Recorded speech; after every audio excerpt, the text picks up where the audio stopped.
O Sérgio tem novidades aí também do espaço, né, Sérgio? Eu? Com a NASA. O que aconteceu? Não. Nem ele tá sabendo? Não, eu queria saber se você tem novidades lá do projeto, se a NASA anunciou que vai pra Lua ou se vai postergar a missão pra chegar em Marte. Cara, assim, novidade aí nos últimos dias, isso aí não tem não. Ontem eles mostraram o patch da missão, Artemis 2. Cara, a Artemis ela deve acontecer porque os Estados Unidos já gastou 58 bilhões de dólares no programa. Então, assim, seria muito foda agora, né? O cara nessa chega e altura fala assim, do campeonato. vamos parar aqui, vamos fazer outra coisa. Ela fala, pô, peraí, o dinheiro do contribuinte foi pra onde? Gastou 58 bi até agora. Então eles devem fazer pelo menos a 2, que é o ano que vem, que tá programada, a 3, que é no outro ano, pra pisar na Lua, e mais uma. Eles dizem que até a 4. Depois eles abandonam, entendeu? E aí vamos ver, dão pra empresa aí, talvez. Ano que vem já, então? O ano que vem é a Artemis 2. Vou aproveitar e vou fazer uma pergunta pro Sérgio. Posso fazer? Pode. Eu imagino, Sérgio, eu acredito que o homem foi à Lua. Você também acredita, Lógico, né? Fizeram até um programaço aqui, ó. Inclusive, eu tive um professor lá. Ele era mais engenheiro, né? Apesar de ser na escola de comunicação da UFRJ. O nome dele era Hugo Melo. Ele deve estar, até onde eu sei, deve estar vivo ainda. Acho que ele foi emprestado para uma outra UFSCar, alguma outra universidade. Mas ele falou uma coisa que eu achei muito interessante, mas eu não sei se tem base factual. Que eu não sei porquê, e a gente tá falando mais ou menos dos anos 2000, surgiu esse assunto de o homem foi à Lua não no meio da sala de aula, faculdade de jornalismo. Aí o cara, claro que não foi à Lua, tudo mentira. Ele falou, foi porque daqui da Terra dava pra ver o módulo lunar pousado na Lua. Dava pra ver? Não dá. Não tinha como? Não, com o telescópio? Não dá. O que dá, então vamos lá. Pra você ver o módulo lunar, eu já fiz essa conta ao vivo até. Pô, eu usava esse argumento, agora não vou poder usar mais. Você precisa de um telescópio, não. Esse aí não, mas eu vou te dar outro. Me manda, eu vou te dar substitui que agora eu fiquei sem chão aqui. Pra ver o módulo lunar pousado lá, eu já fiz essa conta ao vivo. Você precisaria de um telescópio de 150 metros de diâmetro. Porra. E o máximo que a gente tem hoje na Terra é de 10. Pô, aí tá bravo, hein? Porra. Então, não dá. Mas, o que acontece hoje? Aí talvez tenha sido isso que ele quis falar. Quando os astronautas foram lá na Lua, eles deixaram... Ou então eu entendi errado também, né? Então, eles deixaram um espelhinho. Um conjunto de espelhos. Entendi. E aí acontece, você vai em observatórios, alguns observatórios... Você consegue... Você atira o laser exatamente naquela coordenada e o laser volta. Entendi. Se você atira pro lado, o laser não volta. Então a gente tá atirando na coordenada que eles falaram que deixaram. Isso aí substituiu legal. Então é isso aí do laser. Foto não dá. Daqui da Terra não dá. Teria que ter um telescópio de 150 metros. É porque o módulo lunar ficaria muito pequeno olhando? É muito pequeno, cara. Entendi. É uma coisa mínima, né? Mínima. Entendi. Seria um átomozinho. Ali seria. Como se fosse muito pequeno na superfície da Lua. Mas o laser o pessoal acerta. Mas esse espelho é grande? Ele tem um diâmetro grande? Ele é um espelho, sei lá, cara. Do tamanho dessa mesa aqui, mais ou menos. E o cara consegue mirar... tem uma série. Uma série espelho. O cara mira mais ou menos... Ele sabe mais ou menos onde é que tá ali, ele né? tem a coordenada exata da onde eles deixaram. Tá. Tanto que se você mira pro ladinho, o laser vai e não volta. Sim. Quando você mira no espelho, o laser vai e volta. Com a coordenada certinha. Com a coordenada certinha. Legal. Então essa aí é uma das maiores provas, cara. E os caras calculam também a velocidade do laser de ida e volta pra saber se ele tá fazendo o trajeto inteiro e não voltando antes? Exato. Aí dá os 348 mil, 350 mil quilômetros, 400 mil, oscila, depende, né?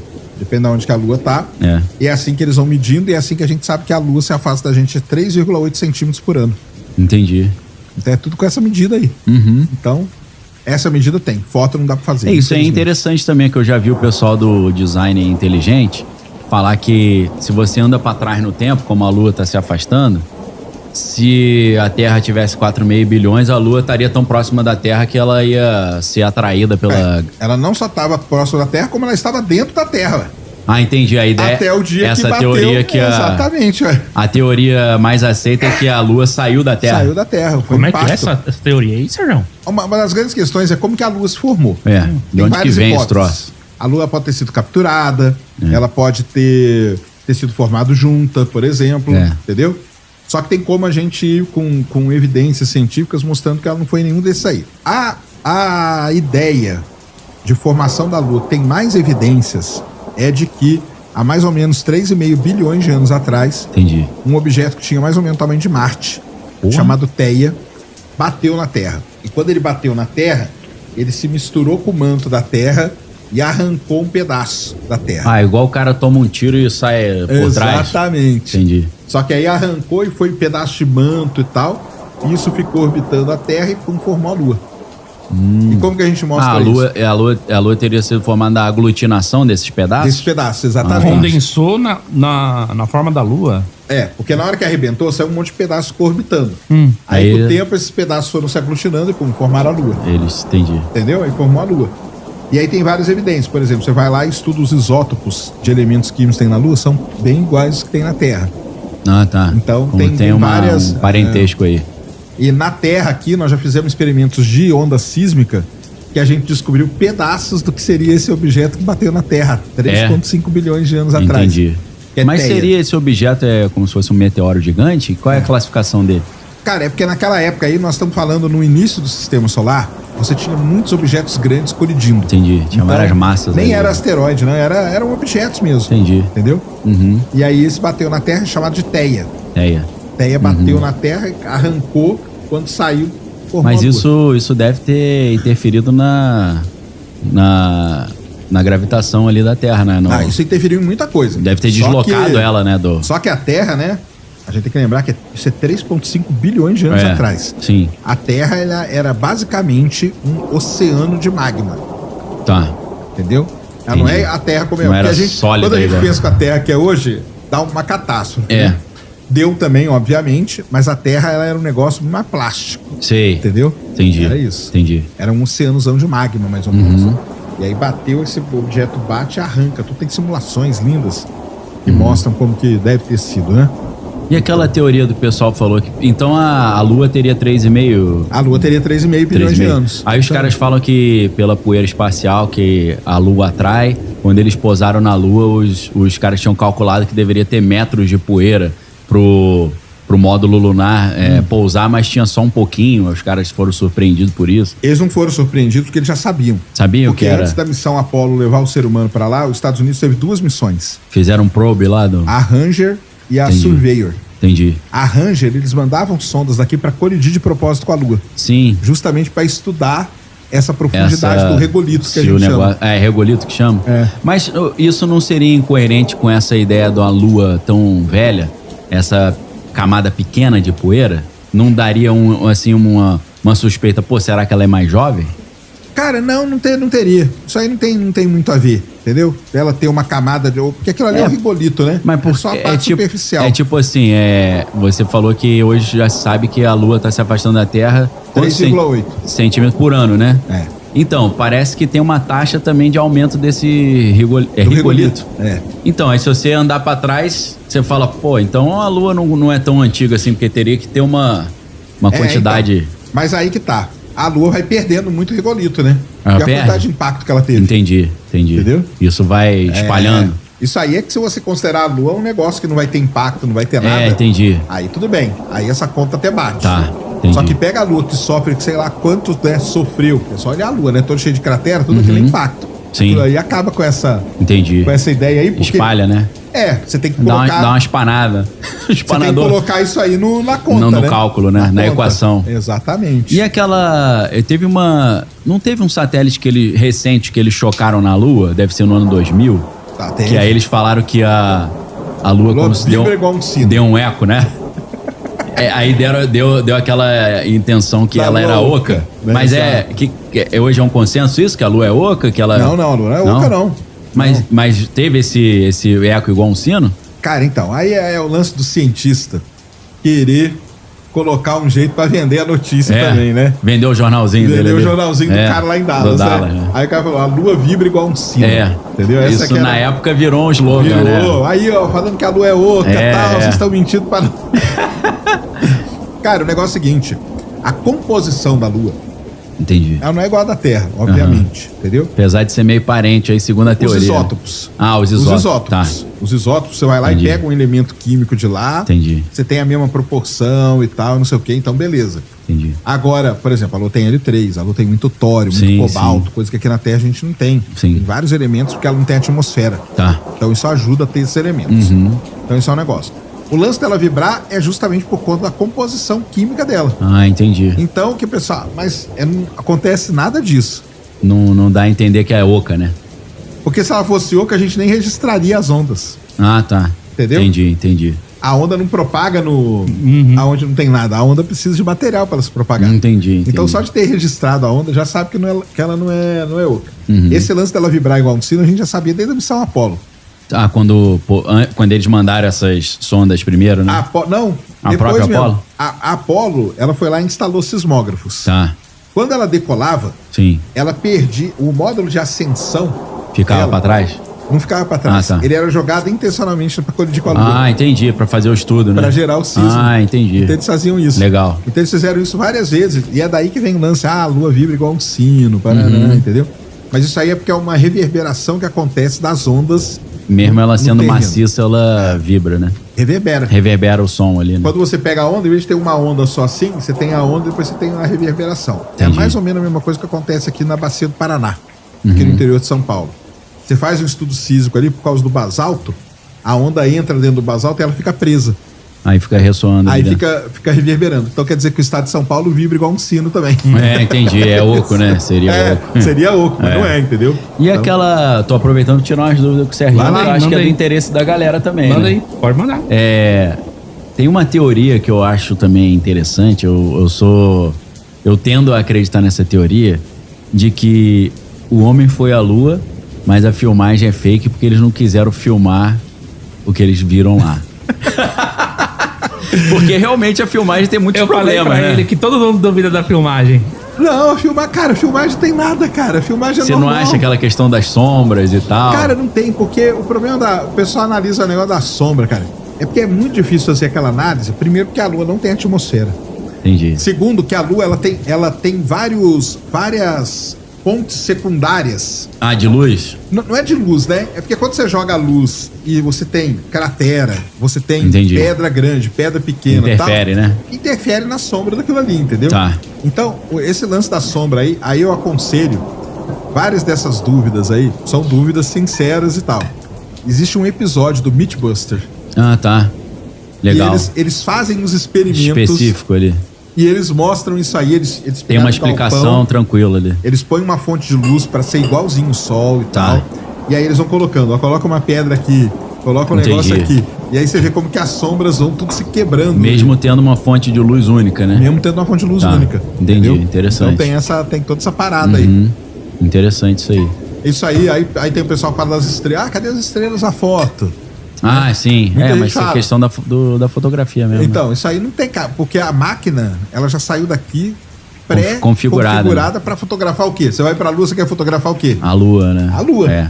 Só que E a Lua é branca, né? brilha pra É, caramba. você tem que... Então eles mexeram. Pra não estourar a foto, né? Exatamente. Aí eu falo pra todo mundo. Escurece o fundo, né? Fechou o ISO da câmera. Qualquer um pode fazer esse experimento. É, Cara. meu Só ir pai- na rua de noite, mexer a câmera aqui do celular e tirar Meu foto do pai céu. é não vai ver fotógrafo, né? Ele falava que tirar foto assim de casamento da noiva com a roupa branca, né? Estoura. É difícil. Claro. Você tem que fazer uma equação. Se a noiva fosse morena, às vezes a roupa aparecia, o rosto não aparecia. Às vezes o rosto aparecia, É, né? estourava a roupa, né? É complicado, né? Você tem um elemento muito claro com o outro mais escuro, o fundo some, né? E por isso que eles mandaram. Mas tem foto de estrela na Lua. Nós mostramos aqui também, porque teve uma missão Apollo que ela mandou um telescópio. Entendi. Um telescópio ultravioleta aí. Aí Tirou ele foto conseguiu de pegar legal, né? tudo. Então, tudo isso aí tem. Aí tem o lance lá da nave sair voando. Expliquei aqui pra galera. Foi um trabalho sensacional de filmar mesmo, de propósito, a nave voando com a câmera que ficava no rover lunar. Sim, E na última, na Apollo 17, foi o pessoal daqui da Terra que operou a câmera. entendi. O pessoal de TV. Sim. Pra fazer ela seguir. Ah, legal. E o negócio é uma das histórias mais fantásticas dentro da exploração espacial. Você é isso lembra aí. daquele, você falou do pessoal operando aqui da Terra, lembrei daquele robonauta. Você lembra que eles fizeram? Que era um robô que o cara botava como se fosse uma realidade virtual e ele parecia que ele tava na Sim. Lua. Interessante esse. Eles ainda fazem isso ou ele não existe mais esse, Cara, tem. esse conceito? Tem um robonauta, tem um dentro da estação espacial que ajuda os astronautas. Legal. É. Mas a história mais legal de robô é o Fedor. Você não Fedor conhece é um não. robô russo. É o nome de um lutador russo, foi É. Fedor Emelianenko. Exatamente. Ah. Ele é o Fedor. Ele foi colocado dentro da Soyuz, sozinho, só ele. Entendi. Ele bateu até continência na hora que ele lançou. É mesmo? É legal pra caramba isso aí. Aí ele foi. Aí a Soyuz, ela vai acoplar com a estação espacial, o acoplamento é sempre automático. Entendi.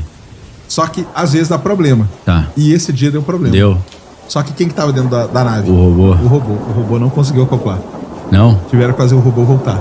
Era o robô que tava pilotando? Era o robô, foi só ele. Foi uma nave só com o robô. Então ele era tudo. Ele era o piloto, ele era o comandante, ele era tudo. Mas era inteligência artificial? Cara, era tudo automatizado? Tá, e a gente já não sabe que nível de IA que tinha ali rodando. Isso aí faz um tempo já. Já tem mais de 10 anos, não, né? Não, tem menos de 10 anos. Menos, né? Tem menos de 10 anos. Não tava tão avançada assim, 5, né? 6 anos. Não tava tão avançada, mas também a gente não sabe qual o nível de coisa que tinha. Mas o mais legal é o seguinte, ele foi, não acoplou, voltou. Pegaram o robô, guardaram numa caixa e jogaram num porão lá na Rússia. Ele tá lá, cara. O Fedor tá lá guardado porque ele não conseguiu cumprir a missão, ó. Ficou de castigo. Ficou de castigo. Imagina se esse robô... E era um robôzão, cara. Entendi. Era um bichão de 1,80 m grande. E ele andava assim. Imponente, né? Imponente. Cara, era muito legal, porque na hora que lançou a nave, ele pegou e fez assim, ó. Da hora. Deu continência e tudo. Doideira, cara. Doideira. Robô russo é outra história, né, pô? Robô russo é outra história, cara. É, disciplina, né? Mas não conseguiu acoplar. É um paradoxo e é de Fermi. Pela história original, não é de autoria do Fermi, né? Mas eu acho que ele foi a pessoa que ficou abismada, né? Eu consigo imaginar a cena, porque diz a história, pelo menos, que eles estavam almoçando um dia, um monte de físicos, e algum deles soltou na mesa, tipo, cara, onde é que tá todas as civilizações inteligentes? Deveria ter, olha só, tipo, os planetas do sistema solar, quase todos poderiam abrigar vida, não sei o que, tudo mais. E aí diz que o Fermi ficou, tipo, a conversa continuou para outros assuntos. O Fermi ficou, tipo, pô, e aí? É verdade, onde que tá todo mundo? Onde está todo mundo? Ele ficou, assim, perplexo com essa pergunta. Então não é de Fermi o paradoxo, na verdade, mas acho que ele se apropriou de uma maneira benéfica. Eu já ouvi a história que é assim, que não é dele, mas como ele era o cara mais famoso ali, fala que é dele, porque aí vai ganhar mais popularidade. Pode ser, entendeu? Pode ser. E eles estavam almoçando e não é em qualquer lugar, né? Era lá em Los Alamos. Sim. Porque ele durante o Projeto Manhattan. Durante o Projeto Manhattan. Porque, pra quem não sabe, você já viu o filme, tem vários easter eggs, né? Melhor dizendo, no filme do Oppenheimer, que aparece vários físicos ali, só que a galera não se liga. Não. Né? Mas o Fermi aparece... É tanto físico famoso, né, cara? Quase todos os físicos que a gente ouve falar diariamente, sei lá, na graduação, em livros de ciência ou história, estavam lá. Estavam lá naquele momento, cara. Isso é um negócio impressionante daquele projeto. Pra mim é isso, cara. Reuniu aquela geração ali que eu acho, cara, que não vai ter nunca mais uma reunião daquela. Eu acho que não vai. Não tem. De um nível tão alto. Olha, vários ganhadores de Nobel junto, né, cara? Convivendo no mesmo espaço por vários meses. Imagina se alguma coisa dá errado e a bomba explode e todos eles, sabe, morrem. Já pensou? Tipo, a mecânica quântica só ia ser terminada, sei lá, em 2250, sabe? Então, não é dele, né? Isso aí o pessoal já tem meio que consenso mesmo. E é um paradoxo? Porque tem gente que discute isso, então, né? O nome paradoxo, ele é uma questão semântica, né? Porque eu acho que não é um paradoxo no sentido filosófico de paradoxo. Ele é uma constatação. De uma diferença entre o que a gente observa e o que a gente deveria observar.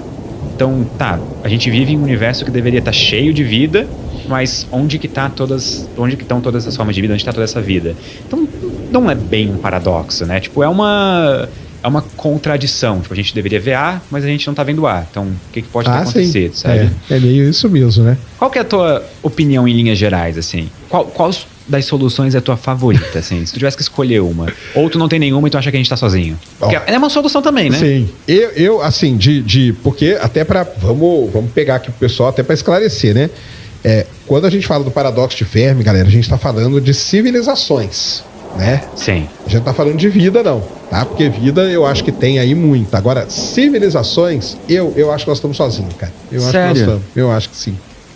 Assim, eu não posso discordar com dados, sabe? Eu não tenho como. É uma discussão. Então, sabe, a gente realmente pode ficar...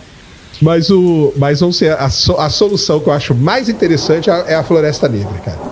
Eu acho que ela é a mais assustadora. Né? Ela e a hipótese do Berserker. Explica essa aí do Berserker, qual que é? A do Berserker, ela... Sabe as máquinas de von Neumann? Explica aí pra galera. Assim, existe uma ideia... Que é aquela ideia de que a gente pode, por exemplo, colonizar a galáxia só antes, né? Vamos explicar aqui pro pessoal o negócio seguinte. Quando eles postularam, vamos dizer, essa constatação, esse paradoxo, começou uma busca atrás de respostas para eles. Sim, uma busca ferrenha. Que começou a ser levada a sério, inclusive. Isso, que ela vai até hoje, né? Então, a partir daí começam a surgir várias e várias teorias ou hipóteses para explicar o porquê do paradoxo. Na verdade, ele não tem uma resposta, mas o que a gente lê e o que a gente estuda são as N diferentes maneiras de explicar. Todo dia surge uma nova. Todo dia surge uma nova. Inclusive, muitas das possíveis respostas e soluções do paradoxo de Fermi nem são de físicos ou astrônomos. Algumas apareceram na cultura popular. Sim. Tipo a hipótese do Berserker. Ela apareceu na cultura popular. Depois, daí ela foi transformada em ciência com artigos e tudo mais. Então explica isso aí pra nós, como que é? Tem essas máquinas de von Neumann. Ou também, acho que no Brasil algumas pessoas conhecem como máquinas de Fermi. A ideia é que uma civilização suficientemente avançada poderia colonizar uma galáxia através de robôs autorreplicantes. Então, um robô vai para um sistema estelar, ele consome recursos in loco, se multiplica, coloniza aquele sistema solar e envia novos robôs para outros sistemas solares. E esse processo ele é exponencial, ele é demorado no começo e rápido no final. Então a gente conseguiria, uma civilização suficientemente tecnológica, conseguiria, sei lá, colonizar a galáxia em 20 milhões de anos, 30 milhões de anos, o que é muito pouco tempo, mesmo em velocidades baixas, sabe? Só que daí qual que é o problema? A ideia seria de que a gente não vê civilizações inteligentes no universo, porque basta uma civilização. Ela é muito parecida com a hipótese da Floresta Negra, porque basta uma civilização com bad intent, com intenções não boas, com uma civilização ruim, digamos, com, sei lá, que gosta de guerra ou coisa do tipo, que quer aniquilar todo mundo, para fazer esses robôs autorreplicantes buscar e destruir toda forma de vida, mesmo que seja em estágio inicial na galáxia. E a parte meio tenebrosa disso é que a gente não tem como verificar até que seja tarde demais. Porque antes de a gente ver qualquer tecnoassinatura ou bioassinatura em qualquer canto da galáxia, teoricamente ela já teria sido eliminada. Incluindo a gente. Por que a gente tá sozinho? Por que a gente se vê sozinho? Porque a gente foi os únicos malucos que divulgaram pro resto do universo onde a gente tá. Então, de acordo com a ideia do Berserker, quem sabe a gente já está na mira. Entendi. Só tá chegando até nós, entendeu? Que é o que a gente chama hoje de projeto MET, né? Que é Message to Extraterrestrial Intelligence, né? E a gente tá loucamente ali mandando, tipo, galera... O que você acha? Porque isso deu uma treta gigante no meio científico de ética científica, né? Porque, por exemplo, nunca perguntaram pra mim se eu queria que mandasse a posição da humanidade. Nem pra você, nem pra ninguém, né? E os caras resolveram mandar, né? E aí? Eu não sou contra a ideia de tentar se comunicar com alienígenas ou com civilizações extraterrestres. Tipo, a ideia em si eu não sou contra. Agora, eu acho que é um problema muito sério de quem responde pela Terra. Sim. Quem que vai fazer essa comunicação e com qual intenção? Sabe, tipo, é um órgão governamental? De qual governo? E se esse governo tiver interesses diferentes sei lá, da galera que tá aqui vivendo comigo, sabe, no meu país? Certo, tipo, claro. Quem que vai responder pela Terra? O que a gente vai fazer quanto a isso? Então, pra mim, essa questão é a mais complicada. Mas eu vou ser sincero que eu não acho que a hipótese do Berserker seja talvez verdade, sabe? Eu acho que se existe vida pelo universo, eu gostaria de acreditar que ela tem intenções pacíficas. De que a gente vive num universo maravilhoso do Star Trek, sabe? Que a gente só tá esperando pra entrar na Federação Galáctica, assim. Mas é porque aí a gente usa a própria exploração humana, né, cara? Sim. Quando veio alguma civilização que era mais poderosa do que a outra, ela sempre foi opressora, né? Sim, ela sempre subjugou a civilização que era menos tecnologicamente avançada. E aí a gente usa isso como se isso fosse uma regra pro universo. E tem um ponto que daí ele meio que acaba com o meu argumento, ele é uma fraqueza do meu argumento de todo mundo ser pacífico, que, por exemplo, vamos supor que a gente seja um estágio ainda muito inicial tecnológico. Quando tu vai construir uma casa, por exemplo, tu olha no terreno, tu se importa com as formigas? Não, né? Vai lá e amassa tudo. Mete a casa em cima, sabe? Da mesma maneira, se a galera quiser, sei lá, destruir a Terra pra construir uma rodovia espacial, sabe? Um negócio assim, tipo... Exato, aí é passar por cima, né? Pode ser que a gente esteja tão inicialmente na árvore tecnológica que isso seja simplesmente... Eles não vejam a gente como vida inteligente que merece ser cuidado ou coisa do tipo. Caso exista outra civilização, algo assim, né? Mas essa do Berserk, você falou que ela nasceu na cultura pop, porque nasceu no quê? Nos filmes? Nasceu num filme que, se eu não me engano, eu não lembro exatamente o nome da trilogia. Se eu não me engano, é Berserker. Ah, é? Só que não é aquele anime famoso. Tem um anime famoso chamado Berserker, se não é esse. É tipo um livro de ficção científica que foi continuado por 40 anos, uma coisa assim. Caramba. E aí depois isso acabou entrando na ciência propriamente dita, com cálculos e tudo mais. Entendi. Principalmente quando surgiu a ideia das máquinas de von Neumann, os robôs autorreplicantes e a possibilidade de colonizar, sei lá, o universo ou a galáxia, pelo menos, usando robôs. Entendi. Legal demais isso aí. E a da Floresta Negra? A da Floresta Negra... Essa eu acho a mais interessante. Essa eu acho a mais, assim... É a que me dá medo genuíno. É? É a que me dá, tipo, me tira o sono de noite, assim. Que eu fico, tipo, ok, se essa parte for verdade e essa solução for a correta, a gente tá muito ferrado. Ou não também, porque a gente não tem como descobrir qual que é a intenção de uma outra civilização. Exatamente. Pode ser que todo mundo Tá todo mundo com medo. Exatamente, Tá sabe? todo mundo com medo. É um jogo como é o dilema do prisioneiro, assim, né? Tá todo mundo ali. Exatamente. Mas a ideia basicamente é que a gente nunca recebeu sinais ou mensagens de outras civilizações inteligentes, ou elas nunca deram a cara pela galáxia, porque justamente todas têm medo das intenções de uma das outras. Então, toda a vida pela galáxia é um constante jogo de vou me esconder porque eu não tenho certeza de quais são as suas intenções. Exato. E quem se revelar primeiro corre o risco de ser alvo de uma civilização berserker.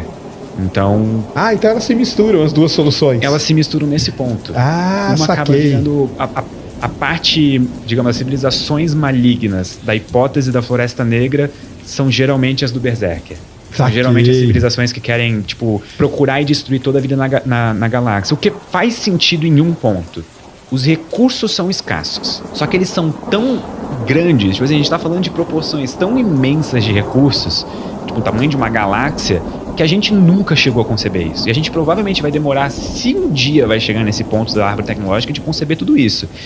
Mas e se para uma civilização suficientemente avançada, realmente chegou a hora de pensar, que nem a gente pensa hoje, os estoques de urânio na Terra vão acabar em 40 anos, e se chegou no ponto que uma civilização pode começar a pensar, os estoques de urânio na Via Láctea vão acabar em 10 milhões de anos.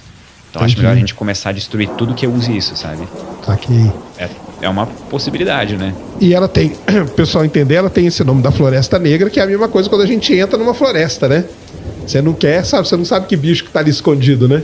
Eu odeio a sensação, por exemplo, de estar, sei lá, vai acampar e acender uma fogueira no meio do nada, sabe? No meio do escuro. Porque aí você já deu sua localização. Já deu. Tipo, acende 2 fogueiras, entendeu? E fica numa outra, sabe? Porque daí pelo menos tem enganar, 50% de chance de não ir na tua, sabe? Exatamente. Ou vai nas duas e tá todo mundo ferrado. E aí, nessa ideia da Floresta Negra, entra... Então é legal, né? Porque ela tem a ligação com o Berserker, mas ela tem a ligação com o sinal UOL, né? Tem. Porque a gente recebeu esse sinal uma vez só. Nunca mais... Por que nunca mais repetiu? E se foi uma civilização que chacoalhou um galinho da árvore ali, né? E agora a gente botou a cabeça pra fora dos galhos, assim, e a gente tá tipo, é o próximo, sabe? A gente agora tá só esperando. Mas aí o lance da gente... Então, aí o lance da gente mandar a nossa localização, que começou com o Carl Sagan, né? Sim. Que mandou lá no disco. Filho da mãe, Carl Sagan, você. Hein? Só que o dele ainda foi benéfico, se for pra pensar, porque não era emissão de rádio, era emissão eletromagnética. O cara Era um disco pegar o disco, né? tipo, alguém vai ter que achar a Voyager. Ela tem que emite achar o sinais, disco. mas são fracos e são direcionados à Terra. Então, é uma dificuldade logística aí. Então, acho que ainda a gente pode fechar o olho assim e fingir que nunca aconteceu. Mas e aquela iniciativa da 2000 e alguma coisa, que a gente mandou uma mensagem para um aglomerado globular? Sim. Tu lembra qual? Mensagem adesivo, que você disse? Não. Mais Mensagem nova adesiva. agora. Mais nova. Sabe quais foram as mensagens? Uma coletânea de tweets. Porque era uma mensagem promocional. Mas aí então tá tranquilo, cara. Os caras vão falar, pô, esse bando de ignorante. Não vamos lá. Deixa, eles mesmos vão se matar um dia. Então, tipo assim, a gente faz. Os caras estão brigando por One Piece, cara. Imagina pega a treta do One Piece e manda pra uma civilização. Na hora que a civilização vem, vai lá, o quê? Os caras estão brigando por One Piece, cara. A gente não precisa ir lá matar esses caras, não. De jeito nenhum, eu vou passar longe. Vai que passa pra todo mundo, sabe? Tipo, exatamente. Dele, né? Esses caras eles vão se matar. Mas então, porque aí ela junta com a do Berserker, né? Que a gente tá mandando sinal. Se o Berserker diz que todo mundo é todo mundo mal, e aí? Então, mas o Berserker não diz que é todo mundo mal, tá. Que só precisa de uma ser mal. E aí a gente começa a entrar num jogo de probabilidades. Certo. Por exemplo, se eu tô numa sala com 50 pessoas, concorda comigo que, mesmo sem conhecer ninguém, existe uma probabilidade não nula de alguém ali ter uma... Tipo, claro. Umas intenções não tão boas, digamos, sabe? Por própria, sei lá, natureza humana, coisa do tipo. Então já começa, sabe, a ficar... Imagina se a gente tem 1000 civilizações na galáxia e 999 são boas que nem a gente. Mas basta uma, né? Aquele 1%, sabe? Só aquele... É 1% vagabundo. Exatamente. Literalmente, nesse caso. Então, aí é complicado. E a gente mandando, né? Eu sou contra esse negócio de mandar, cara. Ou fizesse uma enquete mundial, né? E aí? A gente manda nosso lugar ou só fica ouvindo? Porque também ficar só ouvindo também é meio chato, né? É meio estranho, né? Tipo, é meio... Porque já parou pra pensar que se a gente tá ouvindo ativamente alguma coisa, a gente só não se deu conta ainda? Tipo, sei lá, um sinal periódico de frequência extremamente baixa ou alguma coisa do tipo que a gente ainda não se ligou que, tem um padrão aqui, sabe? Sei lá, se os picos da onda se juntam cada, sei lá, 30 anos, sabe? Uma coisa bizarra, assim. Ou se a gente estiver apontando pro lado errado também, né? Tá ouvindo pra lá e tá vindo aqui de trás, alguma coisa assim, né? Essa pra mim vai ser a maior dúvida que a gente pra sempre vai ficar. Como a gente nunca ouviu de volta o sinal WOW, o próprio design do Big Ear, daquele telescópio, era aquele design que é tipo 2 faixas simultâneas sendo visualizadas no céu, né? Porque Isso. Daí que vem o nome, é o Big Ear, porque é como se fossem dois pares de orelhas. E pra mim a maior dúvida sempre vai ser essa. Será que o sinal foi um erro, um ruído estatístico, tipo alguma coisa que deu errado, ou sei lá, alguma origem não sintética para aquele sinal, ou até mesmo terráquea a origem, ou será que isso foi alguma coisa que realmente veio de fora e durou só aquele tempo, a gente não tem como confirmar de onde que veio? Porque o próprio local da galáxia de onde veio, dependendo de qual das 2 faixas de orelha tiver sido a origem verdadeira do sinal, a gente tem locais completamente diferentes, setores completamente diferentes da galáxia. E aí? Sabe? O que a gente faz? Mas aí você acha que o WOW, então, foi o cara colocou ali, balançou o galho, viu que a gente registrou, assim, e aí se escondeu. Por tudo que eu li pra fazer o vídeo do sinal WOW, eu tenho opinião pessoal de que eu acho que até hoje é a melhor evidência de vida fora da Terra. Não acho que é uma prova, não acho que é uma mensagem que veio de alienígenas. Mas assim, se a gente tem um lugar pra começar a procurar, eu acho que o sinal WOW talvez seja o melhor, até hoje. Mas e se o cara balançou ali o galho e foi pro outro lado também? Imagina, pode ser uma tática também, né? Imagina assim, ó. A tática das 2 fogueiras lá. Aí só tem que criar uma hipótese, cara, pra solução do paradoxo de Fermi, ó. A teoria das 2 fogueiras. Aí, ó. Eu tenho uma ideia ainda melhor. A gente descobre vida fora da Terra, a gente vai até eles, emite um sinal e sai correndo. Sabe? Entendeu? A gente bota a cabeça pra fora do galho neles e volta pra Terra correndo. Mas aí é muito arriscado, né? Tá doido. Então a gente soluciona o problema, a gente vê o que acontece. Se eles morrerem dentro de 50 milhões de anos, a gente sabe que tem uma civilização maligna na galáxia, entendeu? Matemática muito simples. Exato. Então é isso, né? Os caras se esconderam e a gente... Vamos ver, né? O que vai acontecer. Mas o paradoxo de Fermi, ele cria várias outras coisas também, né? Tem os filtros, né? O dos grandes filtros também é uma das minhas particularmente favoritas, porque eu acho que ela é uma das mais baseadas em ciência bruta, né? Sim. Que são, tipo, a ideia de que o surgimento da vida, desde o próprio surgimento da vida, a biogênese, o momento em que partículas elementares viram vida, até o momento em que a gente surge com uma civilização altamente tecnológica, existem diversas etapas no processo que funcionam como se fossem filtros mesmo, tipo, algumas passam, algumas não passam. E dependendo da onde a gente estiver no filtro, ele pode estar na nossa frente ou atrás da gente. E dependendo, toda descoberta que a gente fizer envolvendo vida fora da Terra, daqui em diante, coloca o filtro em algum lugar, ou na nossa frente ou atrás. E nenhuma das 2 é boa. Porque, por exemplo, se ele estiver atrás de nós, ele responde o paradoxo de Fermi sem querer. Ele diz que a gente está sozinho, né? Porque... ninguém passou pelo Ninguém filtro, passou, né? Provavelmente só a gente. E se ele estiver na nossa frente, bom, talvez a gente não vai passar tão cedo, né?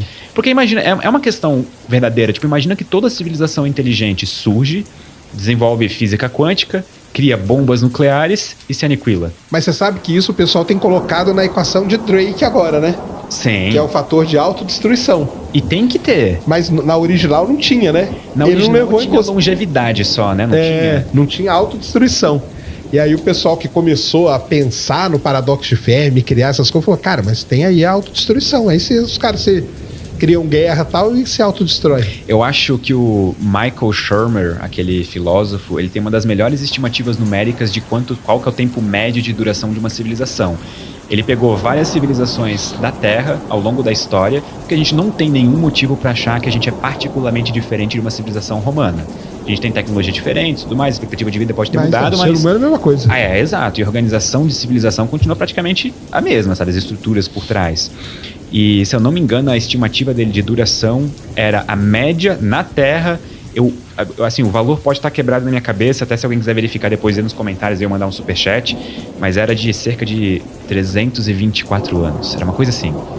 Provavelmente o valor não está certo na minha cabeça, entendi. Agora pode estar errado. Mas era uma coisa muito pequena. Se for parar para pensar na civilização moderna, a gente tá... Vamos botar o começo, sei lá, depois da Revolução Industrial. Final de 1700, começo de 1800, a gente tem mais uns 100 anos. Tu acha que a gente vai continuar sem explodir mais nenhuma bomba nuclear dentro de 100 anos? Mas tá aí, o risco aí tá correndo. O cara tá viajando com a maleta já. Eu ouvi uma vez o podcast Hardcore History, do Dan Carlin. Sim, muito bom. São muito bons, mas são muito longos assim também, né? Tem que ouvir com calma. E no podcast especial, que é uma edição Blitz, que é aquele podcast de 5 horinhas só. Que é a versão curta do podcast dele, ele tem um comentário que eu achei muito legal, que é: a era nuclear, ela não acabou com o fim da Guerra Fria. Ela começou com o desenvolvimento da primeira bomba atômica e ela continua até agora. A ameaça de aniquilação mútua da civilização humana continua até os dias de hoje. Só que, por exemplo, eu sou de uma geração que eu não vivi isso na pele, diariamente. Os meus pais viveram. Tu provavelmente viveu também. A minha mãe fala que quando ela era criança, ela via muito filme, TV e coisa assim. E o sonho dela era ter um bunker. Era, porque os filmes pós-apocalípticos eram muito famosos, né? The Day After. Day After foi um filme, cara, quando eu vi assim, eu falei, caramba, cara, se for isso aí, nós estamos ferrados. Exato. A gente nunca vai passar por um negócio desse, sabe? Tipo, no sentido de, a gente não vai ter capacidade de vencer um negócio desse. Sim, com certeza. E tu confia o suficiente na humanidade hoje? Nem um pouco, Então. Eu não confio nem um pouco, meu. Se eu tenho medo terrível, assim, que eu tenho, é esse aí mesmo. É da autodestruição por meio disso aí. Eu tô lendo um livro no momento chamado O Precipício. Ele não tem versão em português ainda, então em inglês é The Precipice. Ele é um livro sobre crise e risco existencial. Crise existencial literalmente no sentido de coisas que ameaçam a nossa existência. E o autor se propõe, na duração do livro, avaliar analiticamente, cientificamente, o que pode colocar a nossa existência em risco? Qual que é a probabilidade disso acontecer? E isso é um campo de estudo relativamente novo. Porque não era levado muito a sério pelas pessoas. Tipo, por que eu vou estudar motivos de a gente, sabe, acabar podendo... É isso que eu falei, né? Quando o Drake... Depois a gente fala da equação de Drake, pessoal. Mas quando o Drake bolou a equação dele, ele não colocou esse fator. E aí, com o avanço, o pessoal falou, calma aí, porque tem um negocinho aqui que você não tá levando em consideração. E esse autor coloca a chance de extinção humana nos próximos 100 anos em 1/6. Caramba! É alto demais pra mim. É alto pra caramba. Não tô confortável com esse valor, sabe? É muito grande. Então, roda aí 6 civilizações, uma delas não vai passar, sabe? Então, a gente talvez tenha uma resposta do filtro. Esse seria um grande filtro, né? Esse seria um grande filtro. E pode ser, na verdade, que esse seja o primeiro dos grandes filtros tecnológicos. Porque a gente tem inteligências artificiais gerais vindo aí. Alguns autores, tipo Nick Bostrom, por exemplo, eles afirmam que isso pode ser o fim da humanidade, pelo menos como a gente conhece. Outras pessoas que pode ser um recomeço. Que talvez a gente, tipo, como seres humanos de carne e osso, fique pra trás e a gente gere nossos sucessores, digamos. Entendi. Aquele negócio de meio que Deus ex machina, sabe? Sim. Que é um negócio, também é um outro... Mas eu tenho mais medo de bombas nucleares do que de inteligência bomba nuclear, bomba nuclear vai ser um fim trágico demais, né, cara? Tá louco, tá doido. Mas é porque são vários filtros, né? Em cada etapa da vida vai tendo filtros, né? Só entre o espaço de a vida surgir com a biogênese até o espaço de surgir uma civilização tecnologicamente avançada, são 9 filtros. 9, tem aquela lista que o cara fez, né? São 9. E assim, cada autor bota os filtros onde ele quiser também, né? Porque exatamente. É um campo de estudo em ascensão, em desenvolvimento. Então, tem um filtro que vai da biogênese ou de moléculas essenciais para a vida para o mundo de RNA, depois que vai para unicelular, multicelular, e assim vai. Continua a reprodução, propagação, né, da espécie, e vai indo, né? E por isso que em 2000 e... Quando que foi o ano que Lembra daquele meteorito marciano que acharam na Antártida? Pô, que... 1996. 96, que tinha ALN suposto... 84001. Que era um micróbiozinho, que o Fantástico mostrou também. O Fantástico mostrou na televisão. Aliás, esse meteorito ele é muito importante para a volta da exploração marciana, sabia, né? Por quê? A exploração marciana, a gente foi Projeto Marine e Projeto Viking. Depois do Projeto Viking, a gente não achou vida nem nada, ficou parada a exploração de Marte. Aí ela foi voltar em 97. Aí mandaram sonda, as sondas se perderam e tudo. E ela foi voltar em 97, graças a esse meteorito. Porque ele viu aquelas estruturas ali, ficou aquela dúvida. Pô, será que aquilo ali é vida ou não é? Bem, cara, tá na hora da gente voltar lá. E aí voltou a exploração marciana por causa daquele meteorito. E o chato é que é totalmente inconclusivo, né? Tipo assim, não tem como tomar conclusões com base nesse meteorito, né? Tipo, ele tipo, nem pra sim, nem pra não. Ele é simplesmente, não dá pra fazer, tipo, dados com isso aqui. Não tem, é isso mesmo. E aí, por isso que resolveram voltar a explorar Marte. Aí começou os rovers e tal, que é essa era que a gente vive hoje. Então foi aquele meteorito lá. E esse meteorito foi importante para iniciar essa discussão do grande filtro de uma maneira mais desenfreada. Sim. Porque foi ali que começou a galera a perceber, pera, vamos supor então que a gente vá para Marte e ache vida microbiana fóssil. Cara, isso não é uma boa notícia. Isso significa provavelmente que a gente passou pelo grande filtro e a gente tá sozinho. Agora vamos supor que a gente encontra vida, sei lá, multicelular. Cara, então talvez o filtro tá na nossa frente ainda. Então, nós vamos passar. Nenhuma resposta é uma boa resposta. Nenhuma é uma boa, Eu tinha um amigo uma vez que me falou uma frase que ficou comigo, presa, que é: não faça perguntas para as quais você não quer saber a resposta, sabe? E aí eu fiquei pensando, cara, mas eu quero saber a resposta, eu tenho essa curiosidade, então qualquer, mesmo positivo ou negativo, eu quero saber se a vida existe ou não fora do outro universo. Lugar, né? É. E outras coisas que esse paradoxo criou também, né? A gente pode dizer que é desmembramentos, né? Sim. Porque aí nesses estudos aí das civilizações e tal, surge o cara lá na Rússia, o Kardashev, né? Que é um negócio legal pra caramba aquilo lá das civilizações também, né? A sacada dele em 1960 e alguma coisa, de categorizar civilizações com base no uso de energia, e dividir em 3 tipos ainda, né? São os 3 tipos, assim, olhando em retrospecto, óbvios, sabe? Sim. Mas, pô, foi uma sacada genial na década de 60. Exato, né? Você vê que lá o cara já estava preocupado com isso, né? Agora, uma coisa que me intriga em tudo isso, cara, é porque que tudo aconteceu na década de 60, né? Foi um momento maravilhoso, né? Porque o Drake é daquela época, o Fermi foi mais ou menos nessa época. O Fermi foi um pouco antes, né? Mas o Drake é dessa época da equação, o Kardashev é dessa época também. E aí tudo acontece ali, dali que explode, né? Eu tenho opinião de que acontece hoje em dia ainda, a gente só não deu tempo suficiente para consolidar o fato. Eu tava pensando nisso nesses dias, inclusive, porque, por exemplo, eu acho que Nick Bostrom, ele tem vários artigos relevantes, tipo da hipótese da simulação, essa parte do grande filtro. Eu acho que ele vai ser um cara que daqui a 20 anos a gente vai olhar pra trás como esses autores da década de 60. Entendi. Sabe, ele, alguns outros. A gente não deu valor pro cara, né? É porque no momento a gente não tem como ver uma real expressão da relevância científica ou filosófica de alguma coisa. Sim. Demora alguns anos pra gente olhar e falar, cara, peraí, tem alguma coisa aqui, sabe? Acho que a gente vai estudar isso por muito tempo ainda. Eu acho que esse tipo de coisa acontece. Mas realmente a década de 60... Foi. Será que tem algo a ver com o momento cultural da época, assim, a contracultura? Não sei, né, cara? Ou... Eu não sei por que é. Tem que pesquisar isso aí. Porque um dos desmembramentos, é o Kardashev, né? Sim. Que é com as civilizações lá, que é explorar a energia do planeta, depois do Sol e depois da estrela, depois da galáxia, né? Você fez um vídeo disso aí também, né? Fiz um vídeo que é disso legal também. pra caramba, diga-se de passagem, que é sensacional. E você acha que a gente vai chegar em qual nível? Olha, eu sou um otimista por natureza.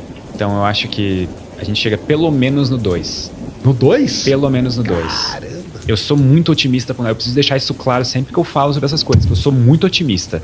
Então a minha opinião não é a da maioria nesse caso, sabe? Mas a gente tá em qual? Tem uma... 0784 é um número que é 07. 07, mais ou menos.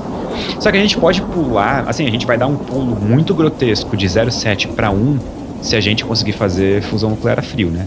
Sim. Porque daí instantaneamente a capacidade energética da humanidade dá um salto assim que a gente nunca antes na história viu, né?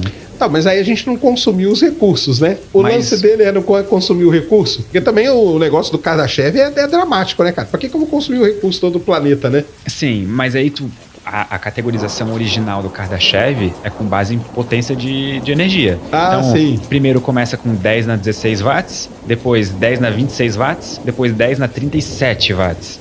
Eu fiquei muito triste que ele botou uma potência a mais no último, assim, podia ser tipo de 10 na 10 em 10 na 10, sabe? Uma coisa assim não, mas ele foi dar um pulo maior, né?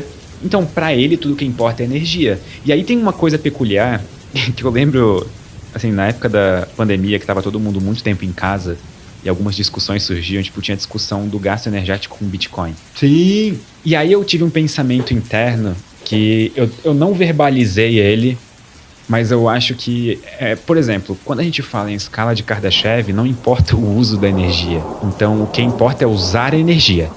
É só. Então, a gente consegue imaginar uma civilização hipotética, tipo 2 na escala de Kardashev, que usa toda a energia disponível da estrela só para minerar Bitcoin, sabe? Caramba. Isso é uma possibilidade, porque a única coisa que importa é o gasto energético. O Kardashev nunca diz como ele está sendo gasto. Ah, sim. Ele só coloca as potências energéticas. Coloca o número, né? Exatamente. Se a gente atingir o número, a gente virou a chave. Então a gente precisa, como humanidade, gastar energia se a gente quer avançar na escala de Kardashev. Sim. Porque se tu for parar pra pensar, uma coisa leva a outra. Então, se a gente está gastando energia para manter funções humanas, significa que a gente está tirando e extraindo essa energia de algum outro lugar. E outro ponto do grande filtro, escassez de recursos. Sim. Por exemplo, nossas reservas de urânio, mais uns 60, 70 anos, com sorte, assim, se a gente não descobrir novas maneiras de fazer energia de uma maneira densa... Mas aí eu sou o advogado do Hélio 3, cara, na Lua. Pegar o Hélio 3 lá pra fazer a fusão nuclear aqui. E tu acha que... Ah, tá, isso que eu ia perguntar. Tu acha, então, tipo assim, que a gente usar o Hélio 3 pra fusão nuclear aqui, lá, ou só, tipo assim... Eu acho que pode começar aqui, né? E depois, provavelmente, se ele tiver colonizado, ir para os outros lugares, né? Mas ele aqui já vai ser um uso sensacional. A única coisa que eu fico muito triste com fusão nuclear é que aquela tecnologia que todo ano tá 10 anos no futuro, né? Todo ano eles renovam o prazo. Infelizmente. É igual o supercondutor lá, né? Que a cada 2 anos aparece um novo. Um novo aí e não dá certo. Ou é igual até então o lançamento do James Webb, né? Que todo ano é ano que vem. Agora felizmente, ele tá no... James Webb, eu tenho uma das maiores vergonhas que eu já passei ao vivo. Ao vivo não era, né? Era gravado, mas eu fui no programa do Rony Von em 2016 e ele falou assim, e o James Webb? Eu falei, nossa, nós estamos super felizes, cara. Ele vai ser lançado em 2018. Toda vez que eu vejo aquilo, cara, dá vontade de eu sumir. Mas é que era, na época era o que falavam, cara. Assim. É o que falava na época. Mas né? que bom que demorou e deu tudo certo. Deu, e porque agora saiu. Se fosse rápido e desse errado, a gente ia estar muito triste. Claro. Então, todo dia a gente descobre algo novo graças ao James Webb. Obrigado, James Webb. É isso mesmo. Senta o dedo no like, por enquanto, vocês estão vendo o que está acontecendo com a economia? O like é de graça. Aqui no Brasil, daqui a pouco ele pode ser taxado. Aí você vai lembrar que eu falo. Então, dá um likezinho e não custa nada, né? Nem um segundo da sua vida. Daniel, sou seu fã. A pergunta é, por que você acha que ainda não houve mais ataques nucleares? Acha que tem intervenção da Aliança Galáctica? Já ouviu falar sobre? Grande abraço. Caralho, Aliança Galáctica. Isso aí vai entrar no assunto de ufologia, né? De OVNIs e tal, alienígenas. Tinkerbell? Cara, o Tinker... cara, é o chefe, é o dono da Tinkerbell, mano, que é o comandante Astar. Astar Cheran. O nome bonito, né? Apesar de que na Bíblia tem Astarote, né? Ou Azera, né? E aí isso é um demônio. Era uma divindade que era inimiga do povo de Deus, né? Então, quando o cara que é cristão ou guarda a Bíblia escuta Astar, ele dá um calafriozinho. Entendi. Você fala, acho que esse cara não é pentecostal, não. Então, na Bíblia, Astarote, ou Astarte, era a esposa de Baal, né? Baal, inclusive, significa marido em hebraico. Quando você tá falando hebraico, você fala, meu marido, você fala Baal, né? Então, só pra galera entender. É porque se ele era Baal marido, ele é marido de quem? De Astarote. Então, na ufologia, tem uma figura chamada Astar Cheran. E Astar Cheran é um cara, seria um alienígena nórdico, que é um louro altão. E ele é o comandante da Confederação Galáctica. E a Confederação Galáctica tem qual finalidade? A finalidade é proteger, me desculpe os ufólogos se eu falar errado, mas eles têm a ideia de proteger como se fosse um Arcanjo Miguel, mas até onde eu sei, eles estão esperando uma autorização para entrar na nosso sistema solar. Precisa de um sinal verde para eles poderem vir aqui e ajudar a a humanidade para passar para a próxima fase evolutiva, Vem logo. Segundo essa galera. Mas com esse nome parece ser uma coisa ruim. Vai lá, continua. Então, aí vem, a Bíblia fala, não vos admireis que o próprio Satanás pode se transfigurar em anjo de luz, né? Aí esse maluco está fingindo que é do bem, mas na verdade é do mal, né? Porque é todo branquinho, lourinho e tal, né? Esse cara tá todo bonitinho, tá meio, como é que é? O Crepúsculo, né? Aqueles vampiros do Crepúsculo lá. Brilhando no sol. Edward Cullen. Então, a grande questão é que apesar da Confederação Galáctica ou da Aliança Galáctica estar lá fora, eles dizem que às vezes vem uns aqui para evitar a humanidade se destruir uma guerra nuclear. Cara, tem relatos altamente documentados de militares americanos que trabalhavam em bases nucleares que do nada o lançamento do míssil armava e todo mundo, cara, quem armou isso aí? Desliga. Aí aparecia uma nave e desarmava a parada e ia embora.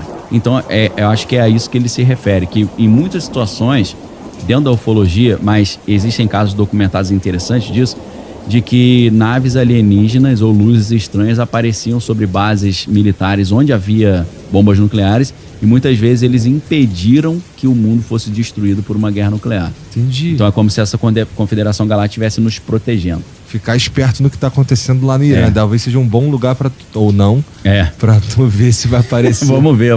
Mas é melhor não ir não. Existe essa ideia que quando essa bagaça aí começar a azedar mesmo, os OVNIs vão começar a aparecer.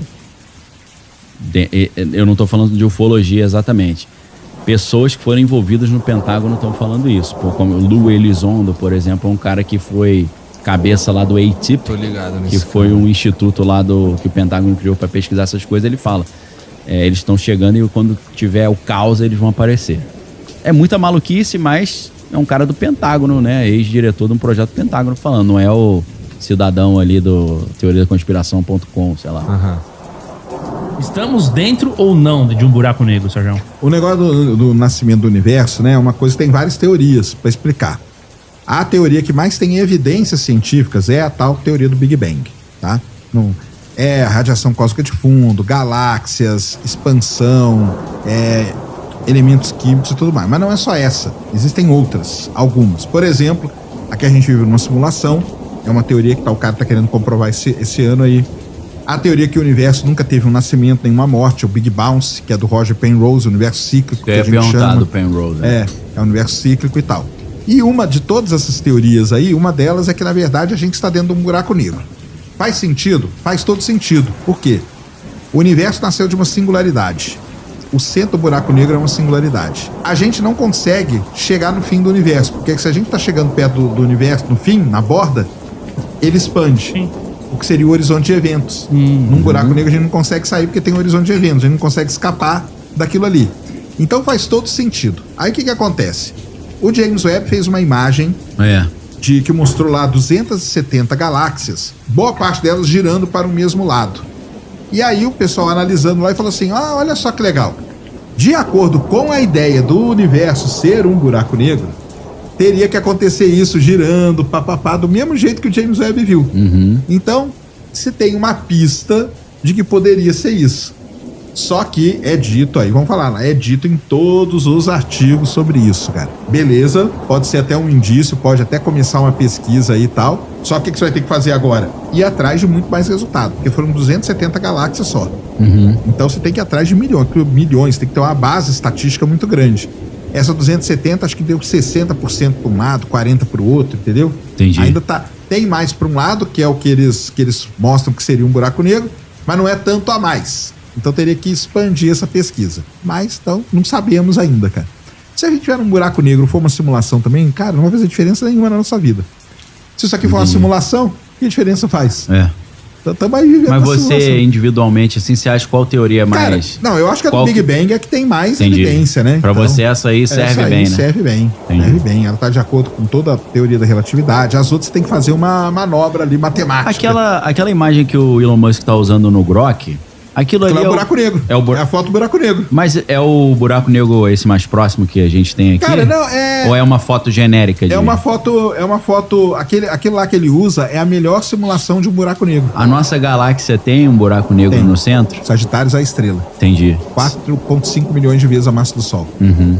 Mas ela não tá sugando as outras... Cara, buraco negro não é um rabo. Isso é uma não coisa tá puxando, boa da gente não. falar. O buraco negro não puxa absolutamente nada. Ele Agora só puxa... Mas a luz, né? Quando passa, ela dobra, né? Você só acontece qualquer coisa se você atravessar o horizonte de eventos, cara. Ah, tá. Entendi. Não atravessou, porque você tá senão aqui do lado. o universo seria inviável, né? Ia chupar tudo, né? Exatamente. Sim. Então o buraco negro não é um rabo. Você só não pode se aproximar muito, né?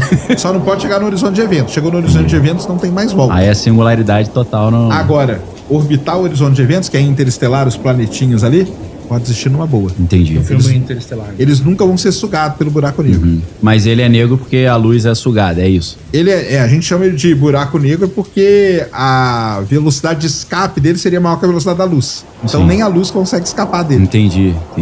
Essa que é... E como que surge essa questão? Como que surge o buraco negro? Como que surge? O buraco negro ele surge o seguinte, cara. Quando você tem uma estrela que tem 8 vezes a massa do Sol, ela implode, né? Ela implode como uma supernova. Ela cria uma supernova. É uma grande explosão que tem no universo. Só que quando explode a supernova, sobra um caroço ainda da estrela. Um núcleo. Miolinho ali. Um miolinho. Se esse miolinho ele tiver mais que 3 vezes a massa do Sol, ela colapsa e vira um buraco negro. Ela não aguenta a própria gravidade. Então é assim que surge um buraco negro. Entendi. E aí surge um aqui e outro aqui. Aí vai acontecendo coisas no universo, uma galáxia colidindo com a outra, tal, esses buracos negros colidem. Quando eles colidem, eles formam um maior. Esse outro maior colide com outro maior e forma um maior. E aí vai crescendo até chegar nesses grandes que a gente tem por aí. E tem muitos de massa estelar também. Então é assim que forma um buraco negro. Coisa de milhões e milhões de anos. Milhões, bilhões talvez. Bilhões. Aquela teoria do John Wheeler lá do wormhole, lá do buraco de minhoca, o buraco negro poderia ter uma passagem também, uma saída? Na verdade, a teoria até antes dele, né? Do Einstein-Rosen, que a gente chama. Sim, a ponte de Einstein-Rosen, sim. Que é isso aí, é a ligação entre o buraco negro, né, e a outra boca dele. Sim. Isso aí é aquele negócio que a gente fala. Teoricamente, tá tudo bonitinho. Nas equações funciona, né? Agora a gente tem que descobrir. Entendi. E aí a gente não descobriu ainda. Pode ser que a gente descubra, então... Mas faz todo sentido. Entendi. Teoricamente tá perfeito. Em tese, né? Essa tá bonitinho. E o negócio da teoria das cordas pra pensar nas dimensões agora já tá meio caindo, né? Galera já... Cara, então, qual que é o problema? O grande problema de uma teoria. Quando você propõe uma teoria e vão passando os anos, você não consegue ter uma comprovação experimental dela. Sim. O pessoal começa a desconfiar muito daquela teoria. A teoria das cordas, ela foi, na verdade, um arcabouço que foi criado para tentar explicar a teoria de tudo, que é a teoria da unificação. Sim. A gente quer unificar a quântica com a relatividade. Sim, ou as coisas grandes com as coisas pequenininhas. A gente não consegue. Não dá. Não bate, né? Não bate. Qual que é a grande chance disso aí? Quando você olha as duas coisas, é para bater. Sim. Porque é muito parecido. As equações de um lado e do outro são muito parecidas. Aquilo ali é para bater. Sim. Só que você não consegue achar um elo entendi. O link. Que liga essas duas coisas. E aí tentaram várias coisas e tal, até que falou, nós vamos criar uma nova teoria. Aí criaram a teoria de cordas. Sim. A teoria das cordas, ela foi um arcabouço teórico criado para tentar ligar a quântica com a relatividade. Sim, entendi. Aí uma partícula não é mais uma coisa pontual. Ela começa a ser uma corda, como se fosse uma cordinha de filamento de energia, né? Isso. E aí quando você toca aquilo ali, bate naquilo ali, a vibração dela... gera um tipo de átomo ou outro, né? Isso, e dá para você acessar essas dimensões e coisa e tal. E aí quando você equaciona tudo isso, um monte de coisa sai eliminando um lado do outro e tal, vira uma loucura. Os caras começam com 29 dimensões, chegam a 11 hoje, eu acho que as melhores equações estão. E tem pontos ali que poderiam ligar a quântica com a... resolver esse problema. Com a relatividade. Então, só que é uma teoria que foi proposta e até agora não teve nada experimental. E aí ela começa a perder força. Isso é meio normal nas teorias. O Einstein propõe a relatividade em 1915. Em 1919 tem um eclipse que comprova. Então ganha força, né? Ganha força pra caramba. E depois foi passando em vários testes e comprovando. E foi aqui no Brasil esse eclipse? Foi Sobral, aqui, né? Sobral, no Ceará. E foi passando por vários e vários testes sendo comprovada. Entendi. Certo? Agora, tem teorias que não passam, entendeu? Aí, a cordas, o pessoal tenta de todas as maneiras, lá no LHC, e olhando coisa e tal. Aí, cara, é uma teoria que já vai ter, sei lá, talvez 20 anos ou mais. Aí ela vai perdendo força, cara. Enfim, é assim que acontece. Pode ser que agora, eu acho muito legal a teoria de cordas. Eu leio muito um autor que é o Brian Greene, que é um dos caras que mais entende de teoria de cordas. Tem 4 livros sensacionais. Os maiores divulgadores, né? Um grande divulgador científico também. Só que, então, hoje a discussão que tem no mundo aí da física é essa: a teoria de cordas morreu ou não? O pessoal tá aí se batendo. Sim. Aí tem congresso aí que a galera falta sair do tapa. Entendeu? Sai uma briga boa, né? Sai briga boa. Ah, ela tá morrendo ou não? É isso, cara. Uma teoria, é bom que ela tenha alguma coisa experimental. Sim. Ou, não dela inteira, ou pelo menos de alguma parte dela. Entendeu? Que surja alguma coisa experimental. Tem uma proposta do... ia falar Harvey Weinstein. Harvey Weinstein não, que é o maluquinho que tá preso lá, que era o abusador, né? É o Eric Weinstein. Ele fez doutorado em Harvard, né? Mas ele diz que ele foi excluído da patotinha da teoria das cordas, porque ele era contra, né? Então esse negócio que a gente falou da ciência também, ter os seus grupinhos, né? É só patota. Ele é cheio de amargura com esses caras. Pô, os caras me expulsaram da universidade só porque eu não concordava. Ele acha que a galera da teoria das cordas, principalmente o Eric Witten e o pai dele, que é o Lewis Witten, e o Bryce DeWitt e a Cecily DeWitt, na verdade, a teoria das cordas, por tratar da gravitação quântica, eles estavam desenvolvendo a teoria das cordas para poder desenvolver as aeronaves exóticas lá da Lockheed Martin Skunk Works. Pode ser. É tipo assim, tem uma aplicação, mas eu não posso falar porque o projeto porque tá secreto. Entendeu? Mas aí a pesquisa seria só uma fachada para aplicação na engenharia da aviação. Mas aí é um negócio que é o seguinte, cara. É aquilo lá que eu falei de cientista, cara. Entendeu? Os caras estão se matando lá, cara. Se tivesse qualquer coisa, talvez eles não mostrassem o tudo.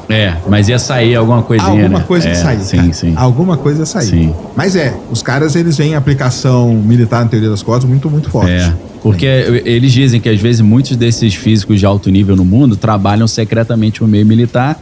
E o trabalho dele, às vezes, acadêmico, é um disfarce pro trabalho militar. Pode ser. Aí o cara, esse trabalho não vai sair nada, não? Ele, não, ano que vem, mas na verdade tá saindo um monte de coisa ali atrás, né? Mas pode rola ser. Rola essa suspeita, né? Essa parada aí tem mesmo. Com certeza. Qual que é a questão mais perturbadora? Tem várias. Uma é como que o universo surgiu, né? O início do universo, como que foi? Será que foi o Big Bang mesmo? Será que o universo já existia? Será que o universo ele nunca existiu? Ele sempre existiu e está diminuindo e aumentando de tamanho? Então essa questão aí do início do universo é uma questão que tem a teoria atual mais aceita, vamos dizer assim, de acordo com a ciência, ainda é a do Big Bang. Só que ela deu uma mudada recentemente. Não, tô louco. Não. Mas não teve uma questão em relação à estimativa da idade inicial? Não, mas isso aí vem mudando desde que se descobriu, né? Ou que se teve a ideia de que o universo pode ter começado do jeito que a gente pensa pelo Big Bang. O universo já chegou a ter 18 bilhões de anos. E já chegou a ter 11. E hoje a medida mais, vamos dizer assim, que válida é 13,77. Tá. Mas isso pode mudar, entendeu? Isso aí depende da tecnologia que você tem na época, do alcance que você tem da tecnologia, de telescópios e tudo.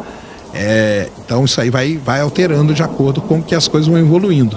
Eles estimam isso com base em observação de telescópios, etc. Eles estimam isso com base em observação de galáxias, né? As galáxias. Então a gente consegue ir olhando para o universo cada vez mais profundo, e existe um negócio que é assim: uma coisa é você olhar para uma coisa e ver a imagem dela. Isso é importante. Na astronomia a gente chama isso de fotometria.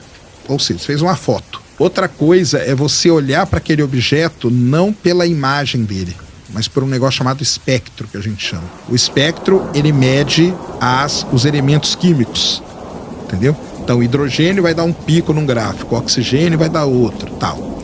Então, o que acontece? A gente tem um espectro padrão aqui. A linha do hidrogênio tem que estar num ponto, a linha do oxigênio numa, do carbono numa e tal. Quando a gente olha para uma galáxia que está muito longe, por conta da expansão do universo, que a gente chama, o universo está expandindo, aquela galáxia ela está acelerando, se afastando de nós cada vez mais rápido. Quando isso acontece, a linha do hidrogênio que era para estar aqui, ela não tá. Ela está desviada para o vermelho. Então, quando a gente mede essa distância aqui, que a gente chama de desvio para o vermelho, que é o quanto uma linha específica do espectro andou em direção ao vermelho, isso aqui dá pra gente uma medida da distância daquela galáxia. E com essa distância, a gente consegue calcular, então, a idade do universo, que seria a idade.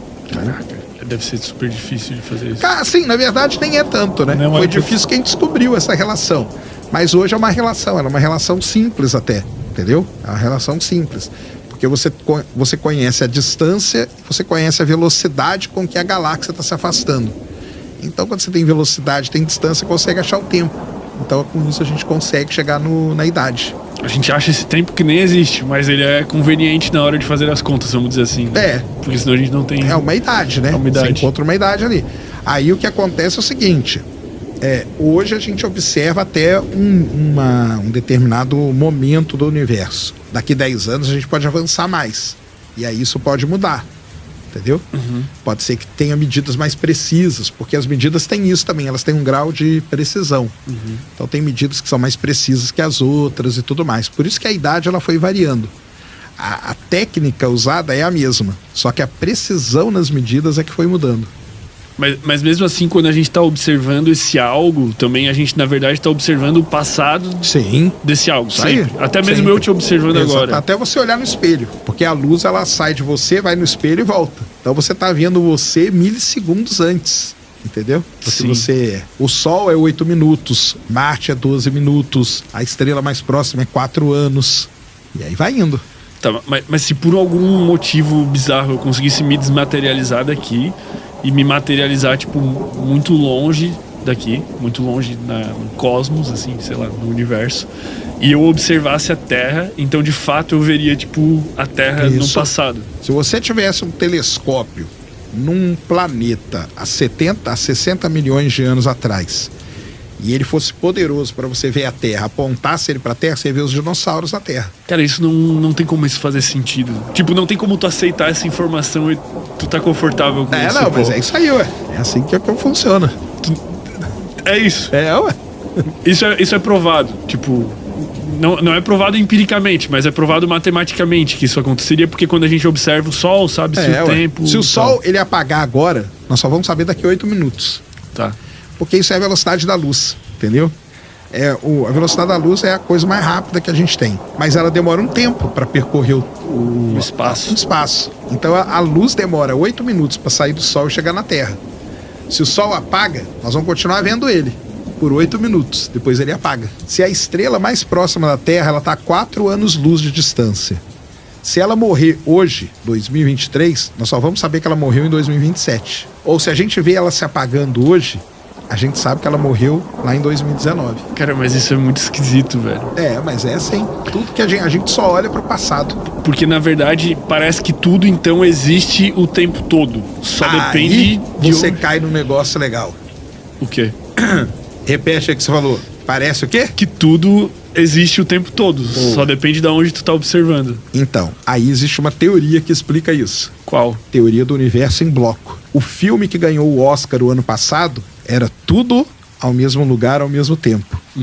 Exatamente o que você falou. Existe uma teoria filosófica de que o universo ele é como se fosse um bloco e o presente, o passado e o futuro estão todos ali. Entendeu? Então, hoje, nós estamos vivendo hoje. Hoje não é um dia especial. O ontem, você viveu ontem. O que você fez ontem? Sei lá, você acordou, você foi na academia e tudo.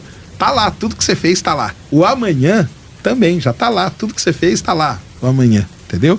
Você só vai ser o tempo de você chegar nessas coisas. Tudo que existiu, existe e existirá tá contido já num determinado lugar. Isso é esquisito, cara. É esquisito, Mas tá lá, o filme ganhou até o Oscar por conta disso, Porque essa perspectiva de que o presente e o passado possam estar coexistem. É mais fácil de aceitar. Porque eu penso, se eu me desloco pra lá longe, eu observo aqui, a luz tá indo, eu observo o passado.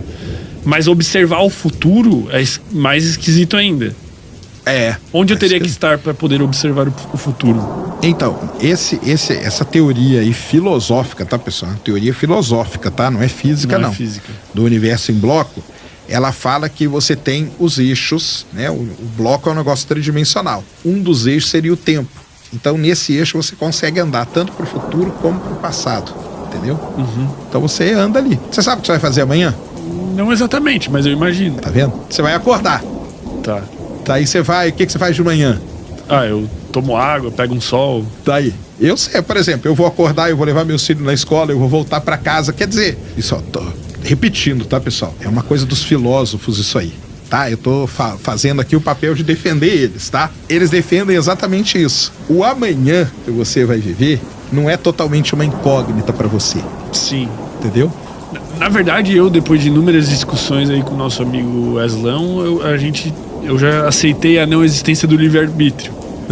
Que daí seria baseada, né, no fato de que todas as variáveis que determinam o meu comportamento já estão. O demônio de Laplace conseguiria calculá-las, então eu não tenho esse livre-arbítrio. Por exemplo, você sabe que amanhã você não vai pegar um foguete para a Lua.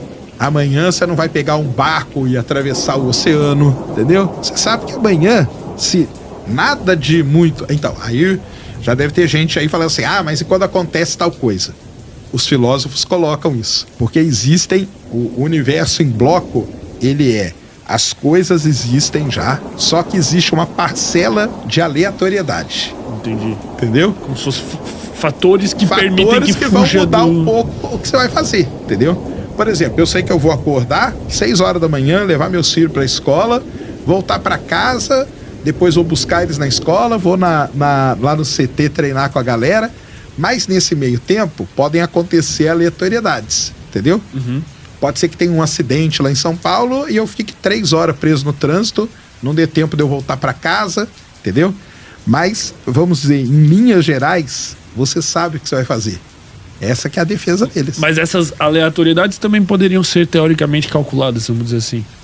Porque quando a gente parte daquela discussão da não existência do livre-arbítrio, esse demônio de Laplace que conseguiria calcular todas as variáveis, se tu pega o universo quando ele tem baixa entropia, que seria no estado inicial de organização, então se tu tem o estado inicial e tu tem a contagem de todas as moléculas, elementos e tudo o que existe, e tu tem todas as fórmulas físicas, matemáticas, químicas de todas as interações possíveis, tu consegue calcular tudo que existe a qualquer momento. É isso aí, é isso. Como é que tu aceita essas coisas sem ficar louco? Não, mas isso aí eu não aceito, não.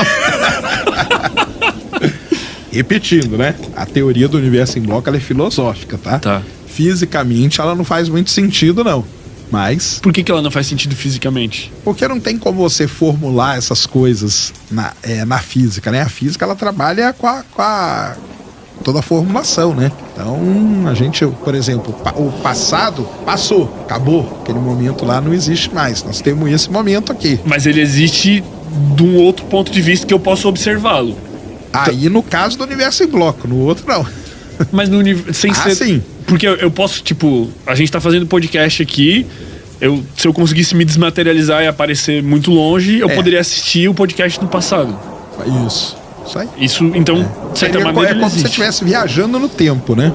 É exatamente isso. Então, isso abre esses problemas dentro da física, no caso, entendeu? Porque o que a gente fala é o seguinte, a Terra tá aqui, né? Então, 60 milhões de anos atrás tinha os dinossauros. A luz que saiu daquela Terra lá, ela tá viajando pelo universo, certo? Então eu tô com um observatório aqui, ó, a 60 milhões de anos-luz de distância da Terra, beleza? Sim, pegando os dinossauros. Ele não tá vendo o que tá acontecendo agora. Isso agora não existe para esse cara aqui. Ele tá vendo que tá a 60 milhões de anos. É igual a estrela, é igual ao Sol. Você tá olhando pro Sol agora, só que ele é 8 minutos atrasado. Entendeu? Sim. Então não quer dizer que você vai lá 8 minutos e ele vai estar, entendeu? É que fisicamente isso depende da velocidade da luz. Na teoria do bloco que eu falei dos filósofos, não existe isso. Então por isso que ela tem essa complicação. Porque tudo pra gente é a luz, é o tempo que a luz leva para sair de um objeto e chegar até o observador. Entendeu? Então é isso. Por que a velocidade da luz é tão importante assim? Tipo, por conta disso aí. E por que ela não pode ser superada? Não é que ela não pode, né? Ela até pode, mas é que a gente não encontrou nada mais rápido que a luz até agora. E dentro das teorias que a gente tem, principalmente dentro da teoria da relatividade, né? Ela postula ali que a luz, né? Ela é a coisa mais rápida que a gente tem, andando pelo universo aí. Mas pode ser que surjam outras coisas. Eu tenho a sensação, às vezes, que é muito difícil se expressar, né? Falando desses assuntos, cara. Tudo já tá muito acostumado. Mas que pode ser que tudo esteja errado, né? Que tudo seja analisado com algum pressuposto que foi errado. Tipo, porque tudo que a gente tá discutindo aqui, vamos dizer, em relação ao Big Bang, assim, ele parte de alguns pressupostos meio que milagrosos. Tipo, eu não sei explicar isso, mas dali pra frente eu explico tudo. Na verdade, não é bem assim, né? É porque a gente... É até interessante essa história. O pessoal não deve saber. Mas, por exemplo, o Einstein, para ele, o universo era estático. Porque o negócio é o seguinte. A gente analisa as coisas com a visão que a gente tem hoje.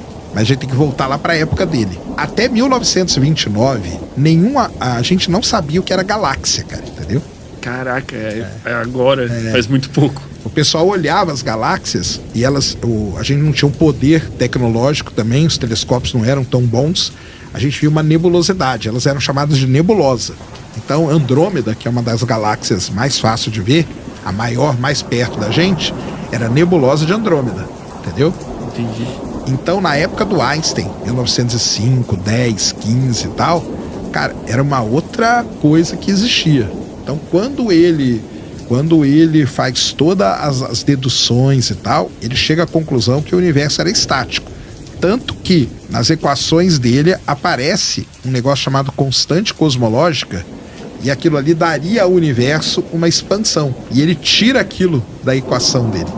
Por que ele acha, tá errado? Ele acha que tá errado. Caraca, o cara era gênio. Absurdo. Porque para ele o universo não tinha. O universo, o que era o universo, cara? Não tinha nem galáxia. Olha só que doideira. Aí, em 1929, um cara chamado Edwin Hubble, que dá nome até pro telescópio espacial Hubble, ele observou Andrômeda, porque aí ele já usava o maior telescópio que a gente tinha na Terra. O telescópio lá do Monte Wilson, lá na Califórnia. Aí a gente tinha um telescópio bom. Quando ele olha para Andrômeda, ele consegue ver umas estrelas individuais ali, e ele consegue calcular a distância. Quando ele calcula a distância, dá 2,5 milhões de anos-luz. E aí ele olha para aquilo e fala, cara, isso aqui não pode estar dentro da galáxia. Entendeu? É muito longe. É muito longe. Ou seja, aquilo ali só pode ser uma outra coisa parecida com o que a gente tem, que é a Via Láctea. E é aí que surgem as galáxias. E aí, quando surge a galáxia, olha só que legal, ele começa a medir uma galáxia a outra, e aí ele começa a ver que... Lembra do desvio pro vermelho? Então, ele já tinha um redshift lá da... o desvio pro vermelho lá dos elementos. Dos elementos. Então ele olha para Andrômeda e ele acha um valor. Ele olha para uma galáxia mais distante e acha outro valor. E isso ele cria uma regra, que é uma reta perfeita, chamada regra Lei de Hubble. E essa Lei de Hubble mostrou pra gente que o universo está em expansão. E é aí que eles vão lá e corrigem o Einstein, entendeu? Tem até um encontro famoso do Einstein com o Hubble. O Einstein vendo lá as fotos e tudo, sabe? É legal pra caramba essa história aí. E é aí que o universo muda. Nossa, mudou toda a visão do universo em 1929. Tá aí a constante que o Einstein tinha achado, é a constante de expansão. Constante? Então, olha só que legal. Aí o que acontece? O pessoal depois, aí vai evoluindo a tecnologia. Tá. Em 2008, um grupo de pesquisadores descobriu que, além do universo estar se expandindo, ele está acelerando. Então, quanto mais longe ele está, mais rápido ele se expande e ainda vai se expandindo cada vez mais rápido. Então, isso a gente chama de aceleração da expansão do universo. Aí surgiu um negócio que a gente não sabe explicar ainda, que é por que o universo se expande acelerado. E como o astrônomo não soube explicar, ele criou um negócio chamado energia escura. Então, energia escura seria uma força que está acelerando a expansão do universo. Hoje, já tem vários pesquisadores que acham que a constante cosmológica lá do Einstein, na verdade, seria a resposta para a energia escura. Olha que doideira. Caraca, velho. Só que, lembrando, o Einstein, ele não observou nada. Ele fez tudo papelzinho. Tudo matematicamente. E tudo que ele fez matematicamente está sendo comprovado, cara. Tudo. Isso aqui é Vênus, pela sonda Magalhães, que não Vênus você observa. Que são essas isso coisas? São as crateras de Vênus, cara. E esse negocinho aqui em volta dele... Eu ia falar que é sal, mas não é sal. Não é, mas é um material que é mais novo e tal, então o pessoal consegue estudar. Isso aqui é a sonda Magalhães que tirou, porque Vênus você não consegue ver a superfície, mas a NASA mandou uma sonda pra lá só pra fazer isso. Aqui é uma imagem de radar da Magalhães. E aqui é o nascer do Sol e o pôr do Sol em Marte. Marte que tá aí no top hoje, né? O nascer do Sol e o pôr do Sol em Marte. E aquele tom avermelhado não pegou aí? Então, porque aí a foto, né? Mas você vê aqui que tem o céu aqui tá um pouco avermelhado, mas aqui em cima tá azulado. E tem uma coisa legal disso, porque aqui na Terra, quando tá se pondo o Sol, fica avermelhado. E o céu é azul. Lá não, lá é o contrário. O céu tem um tom meio avermelhado, normal, e quando o Sol tá se pondo, o céu fica meio azulado. Qual a explicação para isso? Isso aí é a composição química da atmosfera mesmo. A atmosfera de Marte é muito diferente da Terra, os elementos químicos, e aí eles que espalham a luz e tudo mais, e o nível de poeira também, né? Marte tem muito pó, né? Tem muito pó? Tem muito poeira, né? Então lá não dá para respirar... Lá quem tem rinite tá ter complicado. Rinite, tá complicado. Não dá um problema lá. E cara, o filme você viu lá como que é de Marte, lá que o cara fica preso? Perdidos em Marte. Eu li o livro e assisti o filme.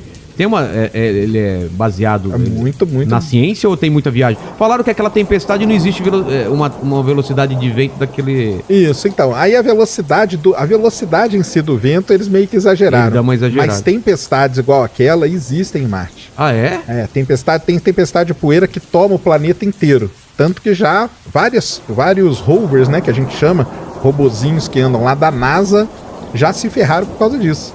Porque eles são movidos à energia solar. E aí cobre, ele morre. Então o último que morreu foi em 2017, 2018. Mas ele morre temporariamente ou para sempre? Morre para sempre, porque qual que é o problema de Marte? Marte é muito frio. Então a poeira toma conta dos painéis e congela. E você não consegue ligar ele daqui da Terra de novo para ele poder aquecer, para poder ganhar energia e tal. E aí fica mortinho sério, lá. Os caras falam pra gente que o nosso futuro é Marte. Aí você tá jogando um balde de água fria. Balde de água fria nessa nossa... É tão difícil assim viver em Marte? Marte é um planeta complicado, né? Porque, primeiro, a atmosfera dele, como eu falei, né? 95% é CO2, dióxido de carbono, que é totalmente, né, venenoso para nós, né? Para nós, pro ser humano. Fora isso, tem a radiação, porque embora tenha uma atmosfera, ele é muito fininha. Então a radiação do Sol, ela entra, não é igual a nossa, né? Que tem as camadas que vão protegendo a gente. Lá não, então a radiação é mortal pra gente, pra nós, pra sondas, pra tudo. Mas tanto que o melhor jeito de você morar em Marte, sabe qual é? Morar nos tubos de lava, cavernas. Nós vamos voltar a ser homens das cavernas. É mesmo? É. Mas mesmo lá vai ter que usar capacete. Não, vai ter que usar tudo. Não tem jeito. Não tem ar respirável. Não tem ar respirável. Mas pelo menos embaixo da terra, nesses tubos aí que tem, você está protegido da radiação. E protegido naturalmente, que está protegido pelo solo do próprio planeta. Então existe hoje uma grande aí busca por esses tubos e tudo mais, como que é viver. E aqui na Terra a gente tem situações parecidas, principalmente no Havaí. E o pessoal fica treinando lá para ver se dá para viver nesses tubos de lava e não sei o que, para depois ir viver tanto na Lua como em Marte. É o melhor jeito de você morar nesses lugares. Mas provavelmente vão fazer um sistema de ventilação dentro, né? Lá para você poder usar sem equipamento. Não, dentro dos tubos eles vão construir os habitats e tudo mais. Né? Quem já viu aquela série Mars que tem? Sei. Que passa aí, passa na National Geographic, não sei, acho que é na National Geographic. Um dos últimos episódios lá é eles descobrem que o melhor jeito de viver é dentro do tubo de lava. Então eles saem para procurar encontram, descem e depois eles conseguem montar lá tipo uma mini cidadezinha para poder viver. A gente vai ser formiga em Marte. Vamos, homem da caverna. Homem da caverna. Vamos voltar. Tá, mas beleza. Como que faz para levar toda essa tecnologia para lá? Vai ter que carregar? Vai ter que lançar, não tem jeito, né? Vai ter que lançar. Isso aí, vai ter que fazer os lançamentos e tudo. Tanto que tá o Elon Musk aí com a navezona dele, né? Que ele tem umas ideias aí bem doidas mesmo de levar muita coisa pra lá, mas vai ter que ir levando, não vai ter jeito. A gente tá falando de atmosfera e água. O ser humano precisa de água. E aí? Então, água em Marte é o seguinte, na superfície não tem água líquida. Não tem porque Marte é muito frio e a pressão atmosférica é muito baixa. Essa combinação desses dois fatores, se você pingar uma gota de água ali, a água vai embora, entendeu? Na hora. Na hora, ela não fica estável, que a gente fala, na superfície. Mas tem água, muita, nos polos. Marte tem polos, igualzinho à Terra. E aí tem uma mistura de água e gelo seco, né? Que é o dióxido de carbono congelado. E tem também lençol freático, igual aqui na Terra. Então a gente consegue, dá pra perfurar e tirar essa água e tudo mais. A água não vai ser o problema, então. Tem como. Oxigênio também não, porque tem muito CO2 na atmosfera de Marte, então você consegue pegar esse CO2, quebrar ele em carbono e oxigênio e guardar esse oxigênio. Tá. E aí você vai guardando. Então você não precisa levar, vamos dizer, teoricamente. Você não precisaria levar oxigênio daqui da Terra para lá, porque senão aí seria terrível. Não tem como, né? E aí você consegue produzir. Tanto que o rover que tá lá hoje, que é o Perseverance, que é o que chegou agora em fevereiro, ele tá levando um instrumento que vai fazer esse teste. Ele vai pegar o CO2 da atmosfera e vai tentar produzir. Se ele conseguir produzir esse CO2, aí beleza. Aí boa notícia pra Porque a gente é só fazer esse equipamento em escala e aí mandar pra lá. Há uma viagem só, você manda esse equipamento e ele produz o oxigênio pra gente. Como chama o ator lá do Perdidos em Marte? Matt Damon. Matt Damon, ele plantou batata lá. Como que a gente faz com comida lá? Vai plantar o que lá? Ou qualquer coisa? Então, ele plantou batata dentro daquele habitat dele, dentro da estufa dele. Aí, beleza. E ele tratou o terreno, né? Tanto que ele até fala no final, né? Que ele passou um ano comendo a própria merda, porque é o que ele usava como adubo, é mesmo, ele comeu a própria merda, cara. Porque ele usava como adubo, não tinha retroalimentação o negócio. Isso aí. Então, em Marte não tem como, vai ter que ser em habitats, em coisas assim, porque é muito frio. Então é a mesma coisa, todo mundo aqui já deve ter visto uma plantação quando pega geada, fica toda queimada. É o que aconteceria lá em Marte. Tanto que na hora que estoura lá, queima tudo. Queima tudo por causa do frio. Caramba. Então você teria que construir uma estufa, alguma coisa e fazer. Já existem experimentos aqui na Terra que o pessoal tenta pegar terreno parecido com o de Marte, faz um terreno, né, que seja parecido com a composição ali. Deserto do Atacama. Então, mas não é o deserto, porque você tem que preparar um terreno. Com os mesmos elementos de lá. Com os mesmos elementos de lá, e aí você vai plantando e vai vendo o que vai crescendo e tal. Então tem coisas aí que o pessoal fala que até uma batata dá uma crescidinha e não sei o quê, mas é coisa que ainda tá começando aí pra... É muito desafio, né, pra, tipo, vamos morar lá. Porque, ó, eu não sei a sua idade, mas na minha idade, quando eu lia livro de ficção científica, era vamos chegar em Marte. Porque o pessoal tava muito empolgado com a conquista da Lua, e a próxima conquista é Marte. Então parecia muito perto. Eu achei que com a idade que eu tava hoje, a gente já tava, tipo, viagem pra lá. Quer ir? Ah, é caro, mas eu vou juntar uma grana e vou pra Marte. É muito... Cara, é muito triste complicado. Isso, cara. É muito complicado. E o ser humano, né, cara? Porque, por exemplo, uma viagem pra Marte. Ó, as sondas foram lançadas em julho de 2020. Tá. E chegaram lá agora em fevereiro de 2021. São quantos meses? São 6, 7 meses de viagem. Tá. Só que isso é uma sonda, né? Que não leva gente dentro. Tá. A gente teria que demorar um pouquinho mais. Um ano mais ou menos. Ah, é? Demora um... com um ano. A velocidade é diferente com o humano? Cara, porque eu até brinco no meu canal, o pessoal sabe, o humano tem o fator tripa. Fator tripa, né, que é o fator tripa? É que você aceleração? Que você tem... A sonda é só cabo, fio, manda bala. Agora, as sondas andam aí pra ir pra Marte a 80 mil km por hora, 100 mil km por hora. O ser humano não vai ter Qual é o máximo? Cara, vai ter que reduzir essa velocidade aí pela metade, entendeu? Só qual que é o problema? Mas não tem como você fazer uma aceleração contínua pra não ser esse pique, assim. Vai aumentando, chega nessa velocidade e a gente nem sente ou não existe isso? Não, vai sentir. Vai sentir? Vai sentir, cara. Não vai ter muita velocidade. Muito. Marte é um planeta muito fascinante por conta de toda essa história, né? Marciano, né? Tem essa ideia dos marcianos. Exatamente. E de onde que veio isso? Que isso aí é legal pra caramba, porque lá em 1800, quando começou a ter um telescópio um pouquinho melhor, e o pessoal começou a observar Marte, um primeiro cara que foi um italiano, chamado Schiaparelli. Ele observou Marte e ele viu uns risquinhos. E ele chamou aquilo de canali. Canais. Canais. Só que canais, a tradução do canali são canais naturais. Tá. Tipo canais, coisa geológica, de geografia e tal. Quando esse termo foi para os Estados Unidos, traduziram errado. Traduziram nos Estados Unidos como channel, de canal que você constrói. Tipo... Canal que foi construído por alguém, canal de irrigação. Tá. E aí, isso caiu na mão de um cara muito importante também, chamado Percival Lowell. Ele nem era astrônomo, mas ele era empresário e ele tinha um dos maiores observatórios na época. Ele investia muita grana nisso. O sonho dele era encontrar um planeta perdido no sistema solar. Acabou encontrando depois Plutão, foi descoberto lá no observatório. Ele que descobriu Plutão? Não, ele não. Ele só era o dono do observatório. Ah, ele é o cara que bancava. Só que ele ficou fascinado. Quando chegou essa história da Europa, que Marte tinha canal, ele falou, cara, eu vou começar a observar Marte com o meu telescópio, porque ele é grande também. E ele começou a ver os risquinhos ali. Mas são retos? Então, na época, o telescópio não era tão bom. Então, na verdade, muitos daqueles riscos nem eram os canais, era coisa da ótica mesmo, da época, que acabou enganando eles. E qual que é o grande problema de Marte? Marte tem estação do ano, igual a Terra. Ah, tem também? Tem. Então, se você observa ele numa estação e em outra, essas coisas mudam, essas feições, essas características mudam. O que o cara pensou aí, cara? Os caras estão plantando coisa lá e estão mudando as coisas de lugar. Caramba! Então, esse negócio aí de ter vida em Marte ficou por muitos e muitos anos. Quando a NASA mandou eu sabia dessa história, faz todo sentido.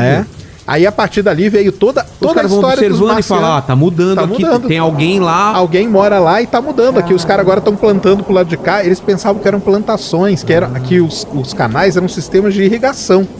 Eles tinham certeza absoluta disso. Caramba. Certeza absoluta. Tanto que aí depois veio todas as histórias lá, a Guerra dos Mundos, tudo veio nisso. Em 1965, a NASA mandou uma primeira sonda para explorar Marte, chamada Mariner 4. Quando ela mandou essa sonda, em 1965, pensava que quando a sonda fotografasse Marte, ia haver floresta lá. Quando a sonda passou, ela só deu uma passada, ela não ficou na órbita não. E ela tirou 26 imagens de Marte. Quando ela tirou as imagens chegaram e não tinha floresta nenhuma, os caras começaram a ver que era um mundo muito parecido com a Lua e tal, que tinha um monte de cratera e tal. Foi, de um lado, uma decepção, porque eles queriam ver as florestas. Cadê as florestas? E do outro lado, falou, caramba, então é um mundo totalmente novo mesmo pra gente descobrir. E é um negócio novo, você pensar, 1965 até 65... pensava que lá morava gente, cara. Pensava que lá tinha uma raça mesmo. Então é por isso, porque esses livros que eu tô falando do Bradbury, é tudo antigo, é mais antigo do que isso. Isso vem de toda essa história aí. Então Marte acabou tomando conta de toda essa parte de literatura, filme e tudo mais, por conta de toda essa história. E por estar mais perto, né? E por ser o Vênus tá mais perto. Vênus tá um pouco mais perto, mas Marte... por estar mais perto do Sol, talvez a galera não acreditava que teria... Vênus a gente já sabia há muito tempo que é muito tóxico, a atmosfera é muito pesada, a temperatura é muito alta. Marte, ele se assemelha muito com a Terra. Tem temperatura, tem estação do ano. O dia lá dura 24 horas e 40 minutos. O quê? Que é igual um dia nosso, praticamente, né? O nosso é 23h56, aí 24h40. Caramba, então, ele tem uma rotação parecida. O ângulo dele é muito parecido também. A Terra é inclinada a 23 graus e meio, ele é 25. Então é muito parecido. E o tamanho dele? Aí é o tamanho, ele é bem menor, ele é metade do tamanho da Terra. E ele tá mais longe também, então ele é muito frio. Ele é muito frio. Mas o que aconteceu? A partir do momento que começaram a estudar Marte, começaram a descobrir muita coisa. Por exemplo, vulcões. Marte já teve vulcões, o maior do sistema solar, Monte Olympus, fica lá em Marte. Canais, começaram a ver que tinha coisa que parecia rio, que a gente via aqui na Terra, leito de rio seco.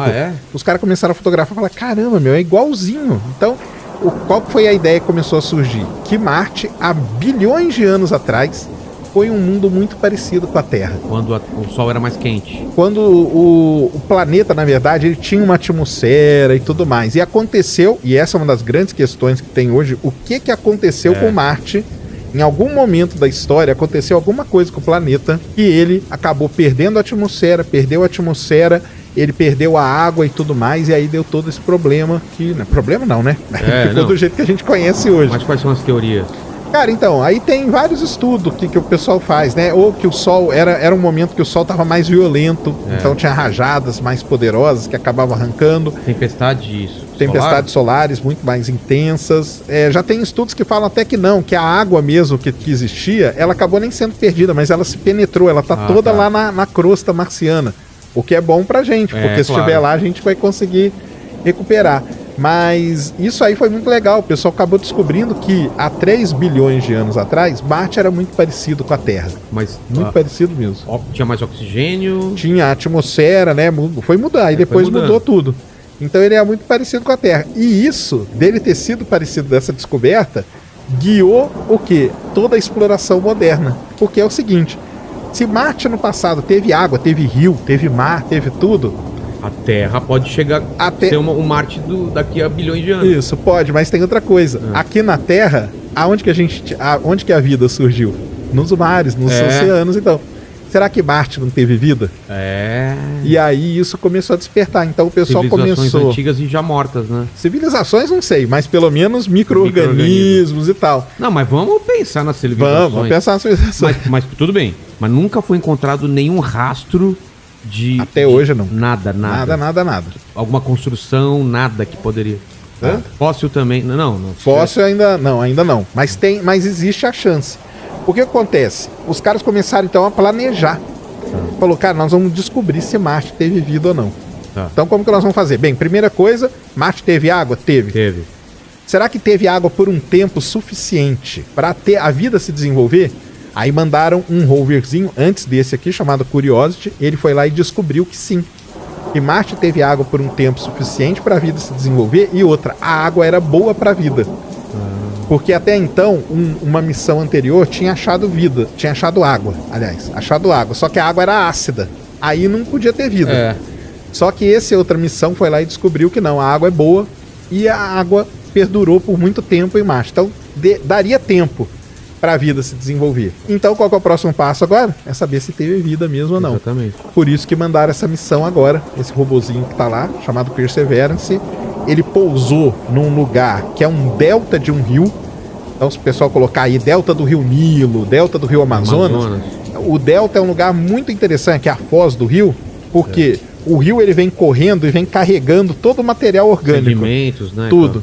E joga ali na foz. Então, o melhor lugar para você achar vida é ali. Esse robozinho pousou ali bem pertinho desse delta e vai começar a procurar. Quando foi isso? Pousou agora, 18 de fevereiro. Então podemos ter novidades. Podemos ter novidades. Então ele vai começar a explorar ali. E a ideia desse, essa é a única missão, tirando a Viking lá na década de 70, que ela foi para procurar vida, mas ela tinha vários problemas ali de limpeza e tudo mais. E foi uma missão muito, muito conturbada no final das contas. Essa é a única missão que está indo para Marte com o objetivo de descobrir se Marte teve vida no passado ou não teve. Então ela leva os instrumentos para isso e tem a capacidade disso. Isso é importante falar, porque eu achei que já tinham esgotado todas as chances de ter vida em Marte. Então ainda existe uma possibilidade. Então, vida atual é muito complicado, a não ser que seja na subsuperfície. Isso aí até existe essa ideia. Mas vida no passado, esse robô que tá lá, ele pode descobrir. Imagina que interessante nessa possibilidade. Vai ser um negócio assim, violentíssimo. Muita gente apoia, eu tenho até essa apoia, porque o tipo de rocha que pelo menos os indícios que tem nesse lugar onde ele pousou, são rochas que são construídas por micro-organismos quando vão morrendo. O quê? À medida que os micro-organismos vão morrendo... Pelo formato dela, pela composição e tal. Mas isso nós vimos da órbita, então existe uma dúvida ainda. Mas com o robozinho lá, se ele encostar na rocha e ver que é essa rocha mesmo, aí matou. Marte teve vida no passado. Se mandasse uma pessoa lá para fazer essa análise, seria melhor do que mandar esses robôs ou não? Seria muito melhor, né? É mesmo? Seria melhor. Porque ele poderia porque aí poderia fazer testes e tudo mais. O robô, ele é limitado, né? Ele tem um tamanho limitado. Não manda o cara? Então, porque aí, cara... muito caro? Além de ser muito caro, mandar o ser humano... Não, manda um Matt Damon, que já tem experiência lá. Ele já teve lá. Lá e no Interestelar, né? Que ele passou um tempão lá. Interestelar, ele ficou anos e anos. Ficou décadas. Ficou décadas lá e depois ainda deu um golpe lá pra tentar voltar. Falou, não, tem vida aqui, pode vir. Então, o que tá impedindo de mandar a gente tem tecnologia, primeiro, pra isso? Oi, filho, tudo bem? Oi, tudo bom? Então, qual que é o grande problema, cara? Você colocar o ser humano dentro de uma nave pra viajar um ano por aí. Um ano pra ir e um ano pra voltar. E um ano pra voltar. Então, assim, tem a questão... É o que eu brinco, né? Tem um fator tripla que é o fator do ser humano, cara. O ser humano... a NASA faz alguns experimentos, coloca astronautas pra viver na estação espacial por um tempo longo, já meio que treinando pra ir pro espaço. Tempo longo quanto? Então, teve uma missão que ficou um ano. Na verdade, ficou 340 dias. Tem aquele russo lá que ficou tempo pra caramba, né? Tem o russo lá antigamente, que a Rússia meio que esqueceu ele lá, né? Deixou o cara lá, falou, velho, não estamos com dinheiro, vai ficando aí. Vai ficando aí. Mas, cara, tem que voltar. Não, fica mais... Sabe o que é legal desse russo? Quando ele pousou, sabe o que ele falou? Nós estamos prontos pra ir pra Marte. Sério? Ele falou, porque ele falou, ele cara... ficou quanto tempo? Cara, eu não lembro assim. Mais de um ano? Ele ficou um tempão. Nossa, eu queria mandar minha sogra pra lá, velho. O russo é o recordista. O russo é recordista. Quando ele voltou, ele falou isso. Ele falou sério. Ele voltou bem? Ele voltou bem. Ele voltou, então por incrível que pareça, ele voltou bem. Então, aí a NASA fez esse aí e os caras ficaram 340 dias. Tá. Só que eles voltaram com alguns problemas. Por exemplo? Cara, dá muito problema. Primeiro em osso. O que acontece? Aqui, né, nós estamos pressionados pela gravidade. Pra baixo. É. Lá não tem. Então, a sua vértebra começa a soltar. Você cresce. Você cresce? Você cresce. Os caras crescem mais ou menos uns 30 centímetros. Porque aqui tá te puxando pra baixo e lá não tem nada te puxando. Lá não. Então começa a soltar e a vértebra, uma começa a soltar um pouco da outra, assim. Começa a abrir um espaço maior entre elas. Então, normalmente, os astronautas crescem uns 30 centímetros. O quê? Eu queria ir pra lá, então. Aí depois eles voltam ao normal. Tá? É? Depois eles voltam também. Ó, meu pai tá aí, ele quer fazer uma pergunta. Quero só ver essa pergunta, seu Gilberto. Tem a ver com o tema? Vai lá, manda bala. Escuta, por que essa paixão do terráqueo por Marte? Desde que eu me conheço por gente se fala em Marte, eu gostaria de lembrar que no final da década de 50, saiu uma musiquinha muito bonitinha, por acaso, falando sobre isso. E nos anos... Marcianita, alguém já deve ter ouvido, não é da idade da fase de vocês. Como que é a música? Era mais ou menos assim, Marcianita, a distância nos separa, mas no ano 70 felizes seremos os dois. Porque os caras eram muito otimistas. Eles imaginavam que nos anos 70 ia chegar a Marte. Já ia chegar a Marte. Nossa, estamos em 2021 e não chegamos. Pois é, mas fez muito sucesso. Então, mas a paixão, ele falou um pouco isso, é porque... Vem lá de trás, porque, quando o pessoal olhava e falava, cara, tem gente morando ali, tem os canaizinhos, tem tudo, deve ter. Pensava que tinha floresta, oásis e tudo, entendeu? Então vem daí toda essa história. Mas o motivo também deve ser porque da facilidade da distância, né? Isso, como tem momentos que Terra e Marte estão meio próximos um do outro. Depois eles ficam longe, mas tem momentos que dá uma aproximada. É mesmo, porque que é quando a gente elíptica, manda, né? Que é quando a gente manda a sonda. Na verdade, tem isso também. Para ir para Marte, a gente só pode ir a cada 2 anos. É quando os dois planetas estão próximos. Qual que é o próximo agora? O próximo é 2022. Foi 2020, agora 2022. Então fica a dica aí. Não, já tem uma sondinha que vai também. Vocês sabiam que antigamente o assunto Marte era muito mais discutido, até porque os assuntos eram menos, mas se falava muito que agora, mais em Marte. Agora a galera tem que se matar no Twitter por causa de política. tem que ser mais. Mas voltando ao lance dos problemas de ficar muito tempo no espaço. Os ossos, então, eles começam a dar aquela separada, né? Separada. Coração. Cara, coração ainda não, mas tem problema na vista. Por quê? Porque dá problema com o líquido do olho e tudo mais. Problema auditivo. O Marcos Pontes, cara, ficou 6 dias no espaço, na estação espacial. Agora, ano passado, ele mostrou ali que ele estava fazendo uma operação porque deu um problema no ouvido dele.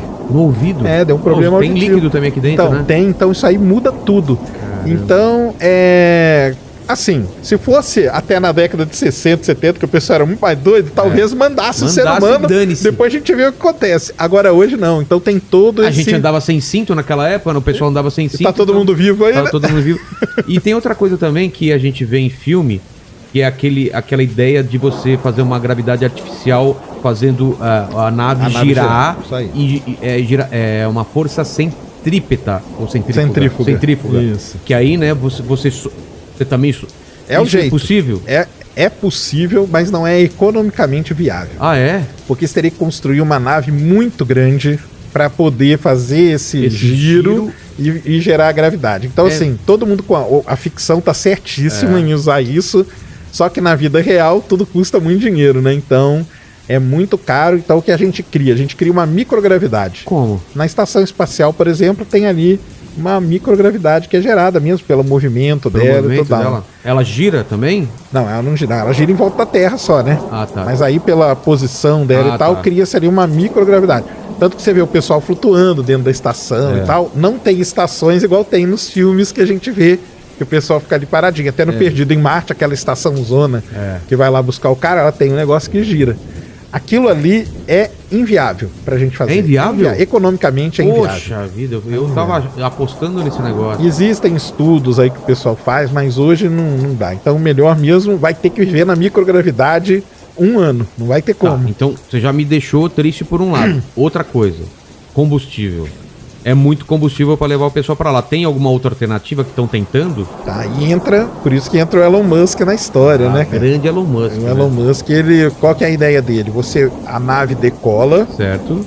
Aí a parte do combustível volta para a Terra, enche de combustível de novo, decola, encontra a nave, cola na nave e aí dá mais um impulso nela. Ideia, cara. Então ele tá pensando em fazer isso aí. E por que não nuclear? Por que não... Então, nuclear tem um problema muito sério, né, cara? Porque é você colocar isso aí nuclear para decolar e tudo. Sondas que levam cápsulas nucleares. Esse robô que tá lá agora, ele é movido a pilha nuclear. Uma pilhazinha, ele não é painel solar, então pode ter tempestade, tudo que não tem problema. Mas quando você vai colocar qualquer sonda que tem uma pilha nuclear em cima de um foguete, o foguete é uma bomba. Putz, é mesmo. Então aquilo ali gera um problema de segurança gigantesco e tal, entendeu? Agora imagina um motor nuclear.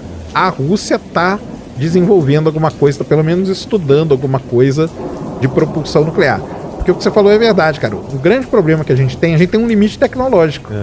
Quanto que, no mais caso, é a combustível, propulsão. mais peso, mais dinheiro. E aí vai tem uma conta, né, que você tem que fazer assim.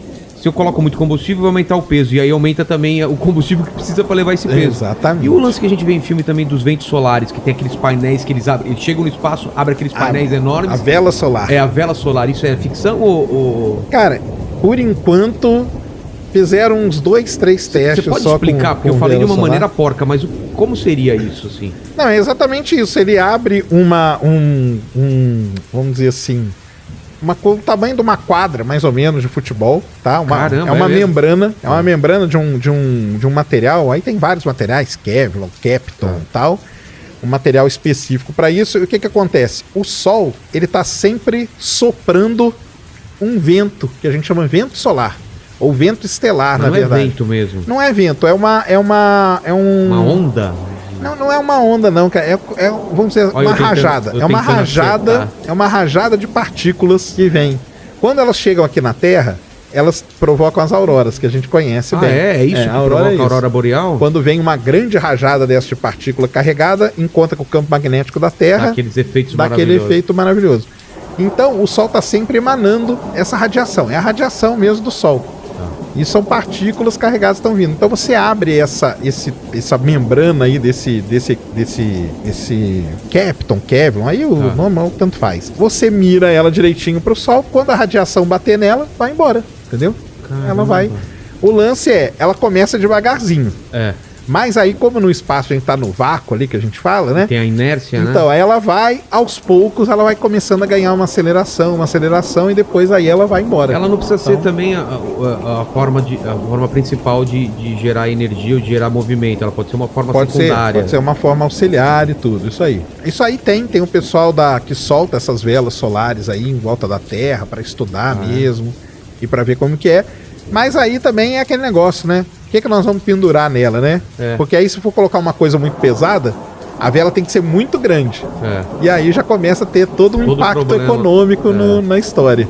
Qual outra alternativa? Já pensaram? Cara, tem motor elétrico, propulsão elétrica, propulsão nuclear e tudo mais. Tem o motor hoje do Elon Musk, ele já é uma inovação da nova nave dele, porque o que a gente usa hoje normalmente é combustível líquido, que é oxigênio líquido, que você congela, vira líquido, né? E hidrogênio líquido. Explosivo pra caramba. Explosivo pra caramba. O Elon Musk, esse novo motor dele é movido a metano. Então tem umas vantagens, não polui tanto e tudo mais, você coloca mais, a combustão até melhor. Mais leve? É mais leve e ele tá testando.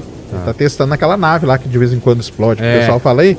Aquela nave ali, ela leva 3 motores de metano com oxigênio líquido. Então é uma mistura ali que cria aquilo. Então já é uma alternativa ao que a gente tem.